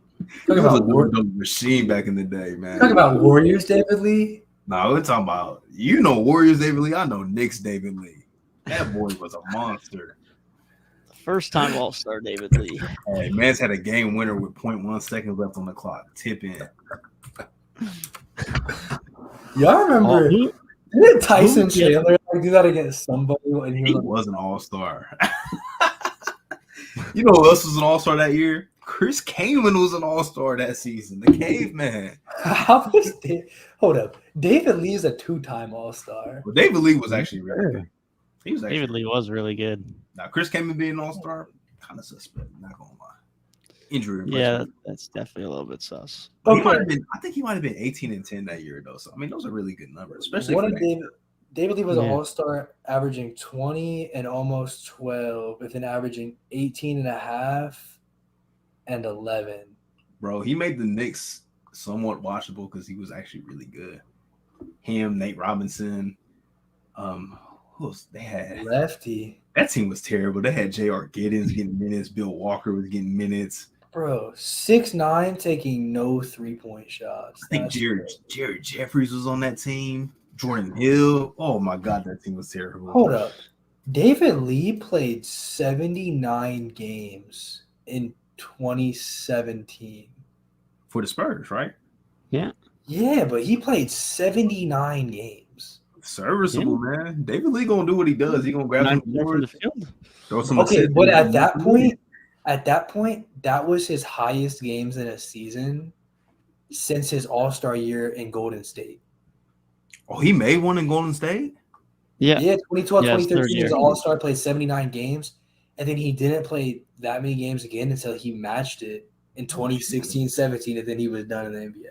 You said 2013 he was an All-Star? So when they made the playoffs that year, right? Yeah. Yeah. He was an All-Star with Curry, Clay, That was and the Dre on year roster. that was the year they beat Denver and their head coach won Coach of the Year and got canned, if I'm not mistaken. Was that George Carl? Yeah. Yeah. Him and That Dwayne was the Casey are the part of a Iggy real led fun Denver club. team. I do not remember him being an All-Star, man. That's crazy. Shout out David Lee, man. Shout out David Yeah, he had a Lee. really good year. Was that year. that what year did Curry have the game in the Garden? 2013. Dang, and the All-Star on the team was David Lee. That's crazy. Bro, David Lee was that guy, man. He was that walked so a guy. lot of these Hold playmaking up. bigs could run. What was Steph Curry's numbers this year, bro? He was 23, 7, and 4, 45.1% from the field, 45.3% from deep on nearly 8 attempts. Steph Curry's Curry's numbers the in best 13 player on and this 14 roster, were very bro. similar to his first MVP season. Steph Curry was objectively the best player on that team. Was he not an All-Star? No, he was an All-Star in 13. Pretty sure he was. I'm gonna be sick if Steph Curry. No, he wasn't. He wasn't? Maybe I'm thinking of 14, man. 2014 That's was a his first fleece. All-Star season. That's an all-time fleece, bro. You gotta think though, all the guards, they were really in the West back then. You know how sick I would have been last year. Listen, Westbrook, all respect to Harden. Jared Allen, bro. If Jared Allen made it and Darius Garland didn't last year, I'd have been mad. Yeah. In the Western Conference, the guards on the bench were James Harden, Tony Parker, and Russell Westbrook. So that's the quality we're dealing with. The starters were Kobe and Chris Paul. So Maybe Curry had a better second half of the season too, because I think that game against the Knicks came in like March that year. So that might be a case of first half not so great, second half a lot better. When Curry had no ankle, he wasn't dealing with ankle stuff that year that much though. Curry in 2012 played 78 games. Yeah. It was the year before that he was messed up, only played 26. That was the year he almost got traded. Yeah. All-time what if, bro. Imagine the Warriors choose Monte Ellis. That would have been crazy. Hey, man, one of my favorite players ever is Monte Ellis. Yeah, great player. He was such a golden 2K, bro. Real deal. Such a go. I think he's a lot better than I think peak Monte Ellis, but I think my like weird affinity of a player that'll just always be one of my favorites for no reason is just John Wall. That's fair. I used to be a big John Wall fan when he was at Kentucky. 2017 John Wall is legitimately like some of the best point guard play I've seen. Steph had a much better back half to that season. He averaged about 22 points per game from October through January and about 25 from February through April. Sounds about right. So that would explain that one. David Lee, man. Shout out to Big Lee. Didn't he like get a minor injury? They like put Draymond in the starting lineup, and then it was just over from there. Yeah. Yeah, Crazy, bro. Crazy. how the world works in sports. I feel like you don't see that in Gotta get into basketball a ton, though. Still Like, got a ring though, man. Still got a ring. Shout out to him. I feel like that's such a football thing. Like the quarterback gets injured, the backup comes in, and then the backup's Tom Brady. Yeah, it doesn't really. Yeah, it doesn't happen a lot in the league, man. No, definitely not. Patrick Mahomes was the backup to like Alex Smith. But they kind of knew that they were moving off of Alex Smith. Yeah, that's true. That's true. Hey man, I still know Belichick wanted Garoppolo to be the starter. I don't blame him too, bro. Garoppolo just wins. Like he don't even be doing nothing. He just wins. Maybe he'll be back. Who knows? He's not coming back, bro. Maybe. I don't know. Maybe him and Trey Lance are both out the door. It's looking like it's Brock Purdy time. No shot. If they go to the he Super goes Bowl, up in the bro. playoffs, yeah. If they do, it'll be hard to can Purdy. But Think about it, bro. if they lose their first game, all right, Trey. Who are they? What's their playoff matchup? Hold up. To be honest, all I know is Tampa Bay plays Dallas, and I'm probably thinking Brady's about to dice up the Cowboys. The Cowboys. Yeah. In the playoffs. Oh, bro. They've been playing horrid lately, man. Cowboys fans, playing bro. more football. Cowboys fans. Yeah, we're not say, going in hot, that's for sure. When they were talking to the Eagles, like y'all aren't good. You lost to Washington. Sam Howell, Carolina legend. NC State, right? I think he went to the UNC. I thought they were saying somebody on Washington went to NC State. 49ers play Seahawks. I think if they beat the Seahawks, they play the Vikings. They have an easy path. At that point, They wouldn't play the Vikings. They'd play the winner of Cowboys Bucks. Because it doesn't work like a bracket. They'd play the. My bad. They play the Eagles would. My bad. Niners play highest seed remaining, right? So they play Vikings. Yeah. I'm tripping. So yeah, they'd play Vikings, and then they'd play the winner of Eagles, Cowboys, or Bucks in the finals. Mickey Mouse, bro. Mickey Mouse. They might make I think they're going. I think the Niners are going. They haven't lost a game since they traded for McCaffrey. I don't think, bro. Like they just don't. I think they won 8 straight games. Yeah, that team is way too good. Like the two teams that just haven't lost in literally like forever. Them and bro. Call me biased because I'm from Cincy, but the Bengals haven't lost a game since October. I haven't watched the Bengals lose a football game since I was damn near 19, bro. Yeah, if Lamar doesn't play, that's not going to be a game. Yeah. Yeah, if Lamar's not back, I think it's cake because the Bengals offense was real out of character, and after what happened with DeMar the previous week, like I don't blame them for being out of character, but I think if Lamar's not in, it's toast. And honestly, at this point, like I don't know if Lamar will be in because he could be healthy because of his contract stuff, man. I don't know.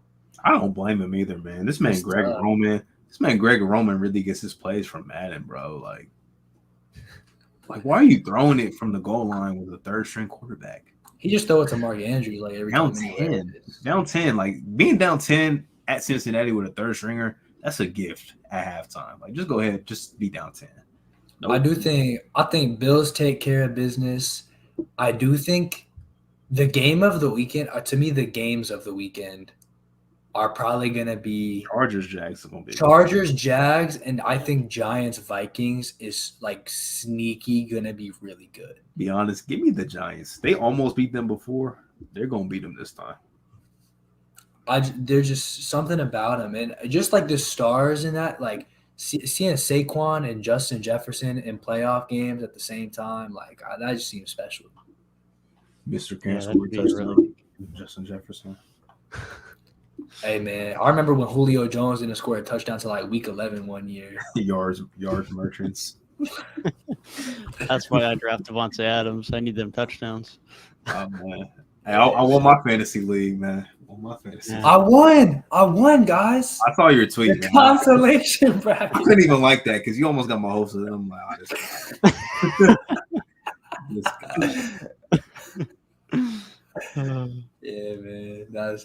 But yeah, if Lamar plays though, I do think it'll be a great game. I do like the fact that on the AFC side, like there's 2 division matchups, like Dolphins versus Bills or Ravens versus Bengals. Like them fan bases are gonna be at each other. Dolphins are about to beat the shit out. I mean, Bills are about to beat the shit out of the Dolphins.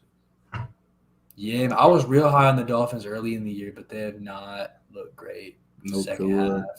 No to it, so it's dead. It's just Jags are so hot right now, man. Dude, I really wish. So happy. Chargers are too, though. Even though they lost this game, but I think they pulled their starter, so who cares? Super happy for Geno Smith in Seattle, but like, bro, I wanted Detroit in so bad. Facts. If Detroit was in, bro, I'm giving them a chance versus San Francisco. I don't care. Detroit, they are the kings of the NFL, man. They are the second kings of the NFL. I'm a big Packers hater. Oh, despise the Packers. Not an Aaron Rodgers. I despise Aaron Rodgers. Don't think he's overrated. Yeah. See, football, I can be a hater in football. I don't do it in basketball, but in football, I can be a hater.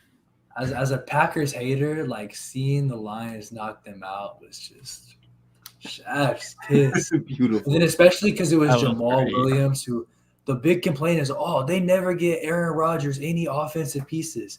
Remember when the Packers cut Jamal Williams? Yeah, he just broke a Barry Sanders record, by the way. Yeah, that's what y'all get, man. Poverty Packers, man. Packers, man. I saw Lil Wayne. He was like, "Do not talk to me." And then the Lions social media team posted FTP. I'm like, I love that. Fuck the Packers. I love that. Yeah, I think I'm a generational football hater, bro. Me too. Like when Matt Ryan blew that lead for the Colts, I'm like, that's what you deserve. What was it, 31 or 33 nothing or something like that? I don't even know, bro. I'm a Chiefs hater too, which is like, in my opinion, subjective. I think peak wise, the level that Mahomes has played at for the past 3 years, best football I've ever seen played in my life. By an individual player, simply the best I've ever seen. However, I'm such a Chiefs hater, bro. Just because that team, like, they play no defense. I hate teams that play no defense. And then it's like, bro, I swear this team doesn't try. And then, like, halfway through the third quarter, they're just like, oh, yeah, we got Patrick Mahomes. He just tosses up a couple of 60 no-look passes, and then all of a sudden they're up 10. It's like game time. I'm like, bro. Nah, their Super Bowl run was crazy because they were down like 24-0 in a playoff game. And like to the Texans. Like, what? Bro, they really don't try. And then, like, they won by like 2 touchdowns. Like, bro, nah. And that's why I'm a Chiefs hater and not a Mahomes hater, because, bro, they just get carried by having the best football player of all time on the roster. Like, before that, bro, Chiefs were cooked every year. No, they weren't. They had good years. They had good years. I'm pretty sure they lost playoff games before Andy Reid. They lost a playoff game to the Steelers when the Steelers didn't score a touchdown, and they lost a game in the playoffs where Marcus Mariota threw a touchdown pass to himself. Well, before Mahomes, they were making the playoffs, but they were literally going outside. Well, that's what you get when you have Alex Smith as your quarterback. You're going to be good, but you're not going to be a champion.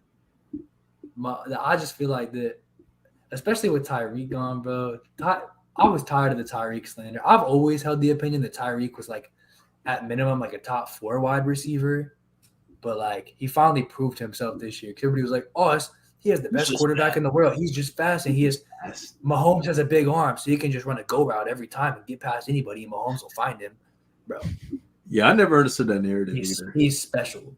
He is special. He's actually a really good route runner and does not drop many passes. Plus, he's going to go up and get him, too. Like, he can get a jump ball, bro. Like, if you've seen Tyrik get up there, he will climb the ladder. Now, at this point, and I hate to say it because him and Jamar are like that, but Jefferson is the best in the world. Yards merchant. Jefferson he's simply the best in the world. That matter. Jamar Chase getting up there, but it's like Jefferson, Tyrik, a couple others are in that like top. Devontae's still really good, man. Yeah, he's just on a poverty really team, good. man. Poverty. He says he wants to stay there. I don't know how much I believe that. Derek Carr's about to be gone. That's the whole reason he went there. And man's about to be catching passes from Jarrett Stidham for a season. No shot. They gotta have their draft pick. Draft a quarterback. They're getting Bryce Young, bro. They're probably getting CJ. I can't believe the Texans really did that shit, man. Honestly, though, good for Coach Lovey, man. Yeah, get out of there. He knew what he was doing. Right, he won that game. Nah, bro, he tried his hardest to win that game to screw them out of that pick. I promise you. He knew what He's he was doing. writing on the wall, and he's like, Yeah, Let's go for two. Let's go for two. Let's get that win. Let's end on a high note. He probably got the call right when he got to the locker room. Like, yeah, buddy, you're gone. Bro, it's so funny. I don't know how. I think I do know how. I know exactly how. But the amount of Bears discourse I see on my feed So much, man. is stupid. It's stupid.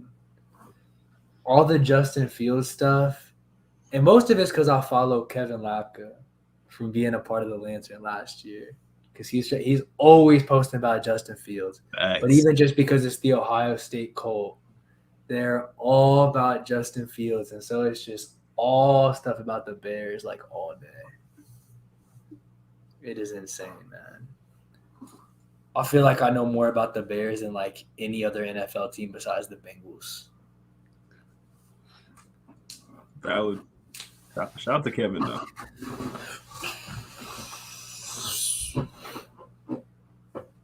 Bears just want to be the Jaguars, bro. Jags went from number 1 pick to the playoffs in a year. Number 1 pick in both cap space. Number 1 pick. Man. Possible. Man. Hey, Bengals went from number 1 pick to the Super Bowl in like 2 years. Good for y'all. Man, it really just feels good to be good, man. It's crazy. Our lives flip, man. I miss the Bro, come on, bro. Saints are cooked.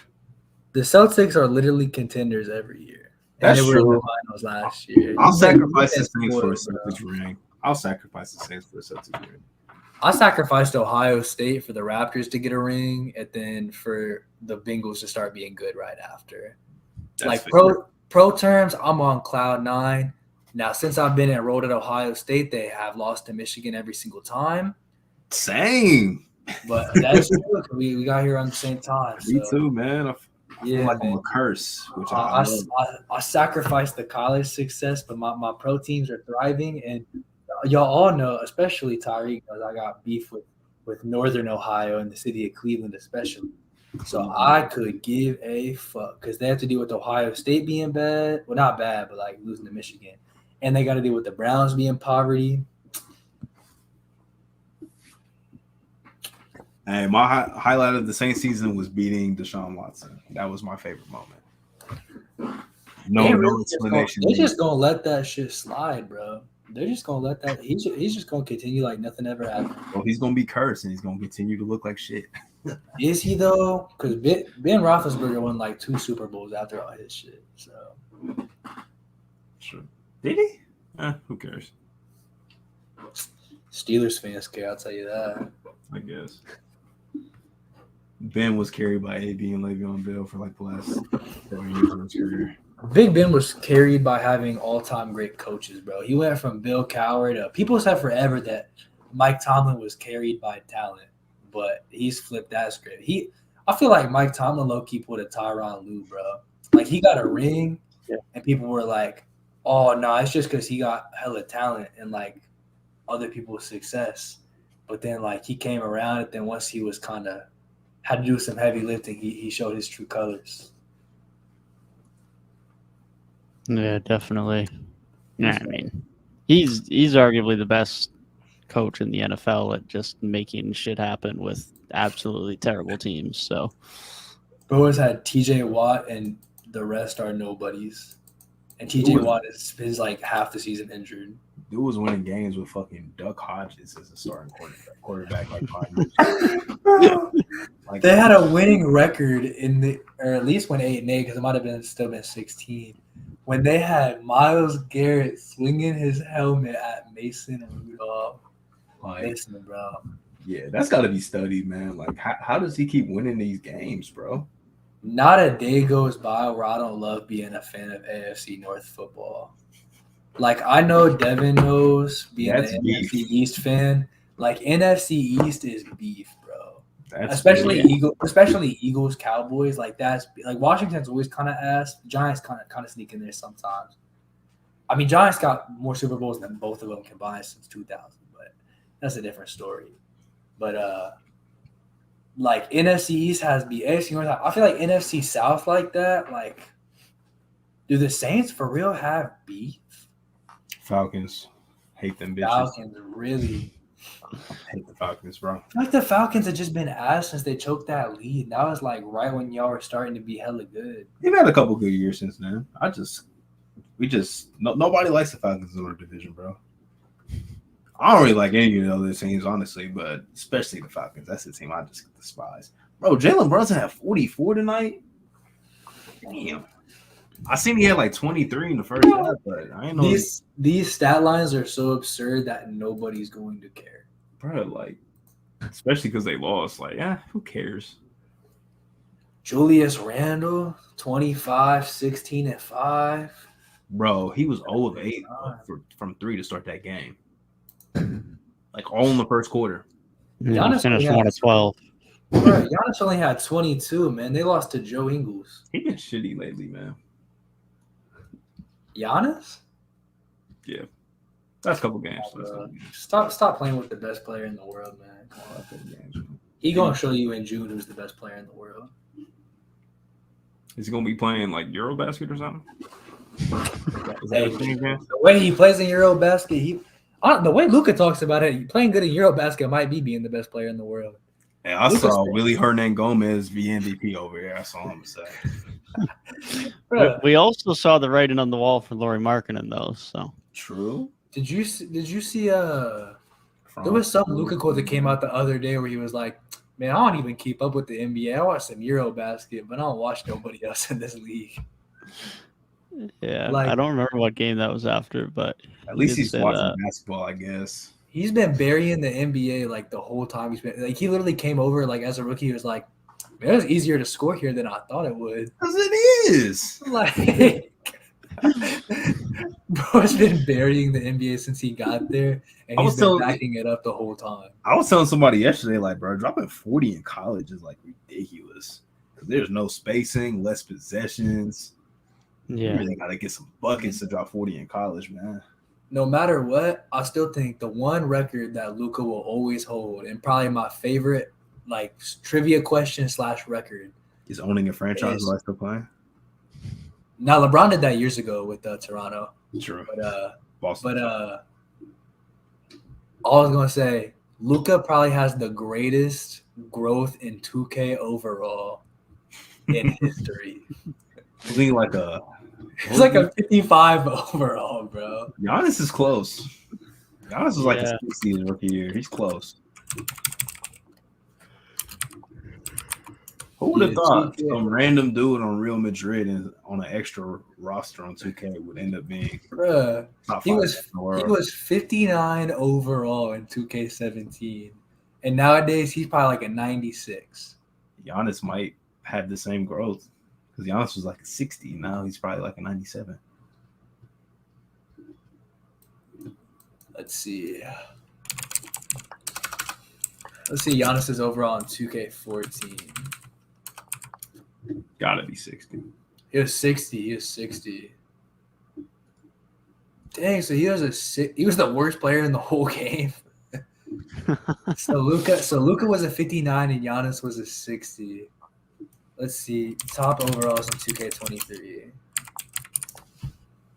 Probably Giannis by 1, just so it's a tie or something. Just Giannis make is it at 1. 97, and Luka's at 96. So it's the exact same. Exact same. It's the exact same growth. They went up 37 points apiece.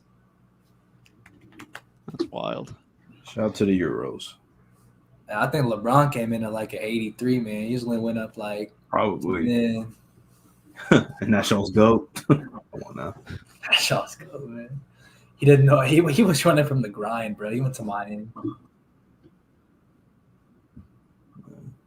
Yeah. Top players in 2K, right? I want to see if there's any surprises here. Anthony Davis is the 10th best player in 2K right now.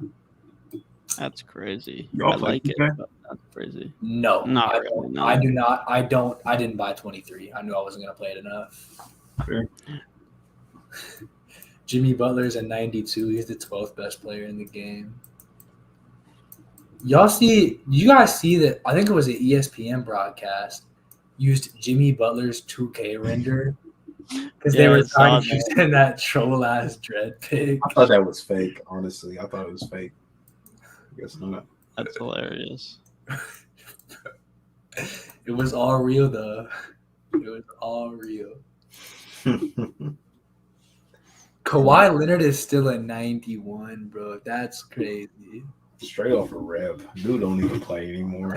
He had 29 points like last night, I think. Maybe it was tonight. He did? Yeah. I had 29 against the Hawks. Stop watching that game, man. I can't stand Atlanta. Even though they won, I just couldn't watch it, man. The 90 overall club currently has 18 players. The lowest players in it is Donovan Mitchell and Jaylen Brown at 90. And the closest players to be in there JB's a 90. is Trae Young, James Harden, Kyrie, Paul George, Pascal Siakam, and Tyrese Halliburton are all 89. JB's a 90, man. Shout out to him. Halliburton at 89, though, is huge ups. I didn't realize he would I didn't think his 2K rating would be that high already. Not that 2K ratings are like the end all be all, but like still. 2K is a bad game. Oh, of course. Yeah. Bradley Beal at 87, that's too high. Darius Garland's a lower over. High. Darius Garland's 86 and Bradley Beal's 87. This was the largest deficit in the bowl game ever. Wow. What was the score of the game? 65-7. Wow. That's how you know college football is one of the most pure sports. Like, there's no way that is rigged. No shot that is rigged. Honestly, is it a hot take to say? Like, I like watching my school play because I go here and because I'm from Ohio. But, like, on the macro level, I'm not really a college football fan. I'm not either. I'll watch it, but like I like Ohio State because I go here, and even though I'm from like Cincy and not Columbus, like everybody rooted for Ohio State, so it's like it's cool, and like whenever there's like a really big game, like sometimes it'll be great, but I just feel like the blowout culture is like so bad. It's terrible. And then now it's like, bro, at this point, like we talk about like pro sports player empowerment and stuff. Bro, at this point, college transfers are more common than like even pro sports like free agency like movement. I feel like it's just everybody's transferring out the door. And there's like a whole new roster every year. It's like you can't get attached to your favorite players as much because they're just like gone before you know it. And like bowl season is like there are some things like bowl season is cool, and like the regular season like really mattering is cool, but then also like it's so annoying that like then who's like is playing for the championship is so based on subjectivity, whereas like when I'm watching the NFL, it's just math based on who wins. But it's mostly the blowout thing, and like some teams just like scheduling like cake opponents, and then it's just like, oh, strength of schedule is why this team's better, and it's like, okay. And then it's like I watch Ohio State win like 7 games in a row, like 60-7, and I'm supposed to care, and then they like lose the only big game of the year, but they're still a power program. Okay. Yeah, it's an interesting culture around that for sure. I just find NFL so much more interesting, and even like especially college football is like sort of similar to why I don't get into baseball. It's just like the same schools with the most money just keep getting the best transfers and keep being the best teams. Like seeing a team like TCU do well or like Cincinnati last year was so cool, but like when it's for real, just and I'll even say it like as an Ohio State fan, like literally seeing it be some combo of like Alabama, OSU, Clemson, Oklahoma, Georgia, every single year, like the NFL, there's some dynasties. Like the Chiefs are in it a lot. Tom Brady was obviously running shit for a while, but especially now, like different teams go. Like Mahomes, he didn't go to the Super Bowl last year. Tom Brady didn't go to the Super Bowl last year. It was different people. Just so much more like unpredictability based on math, so much less like just annoying stuff, I feel like. Yeah, definitely. It sucks that who plays in a 4-game end-all tournament to decide a winner has some basis on subjectivity. Like, obviously, there's only so many teams to consider, and it obviously has some objectivity to it, but it's like having that be based on subjectivity is definitely not ideal. And yeah, like you say, I mean, having parity in a league is just so paramount. I mean, like, obviously the Warriors and Cavs days were fun, but like at the end of the day, once we got to the end of it, most of us were looking forward to seeing some different teams kick them out in the finals. Like that's just the reality of it. To see so many teams kicking around all the time that are the same, it gets a bit old for sure. It definitely keeps things a little bit less intriguing, especially during the regular season of whatever sport it is. It just becomes a little bit too redundant. Yeah, man, that's my mini college rant though. Just thinking like I'm so excited to see who wins the Western Conference in the NBA this year. I already know the CFP next year is probably going to have Georgia, Alabama, one of Ohio State, or maybe in a wild card team next year. Probably. Y'all got anything else though, man? Getting sleepy. Yeah, it might be time to wrap it up.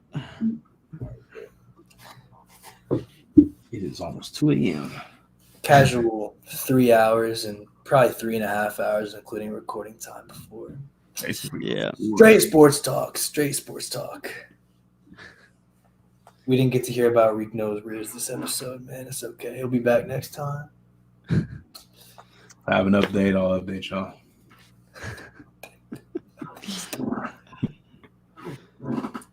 Thank you guys for tuning in to another episode of 3 Point Weekly. Be sure to leave your thoughts across the NBA. Any all-star picks you have, any teams to watch you have over the next few weeks. Be sure to leave that down in the comments below. We'll see you guys in the next one. Peace.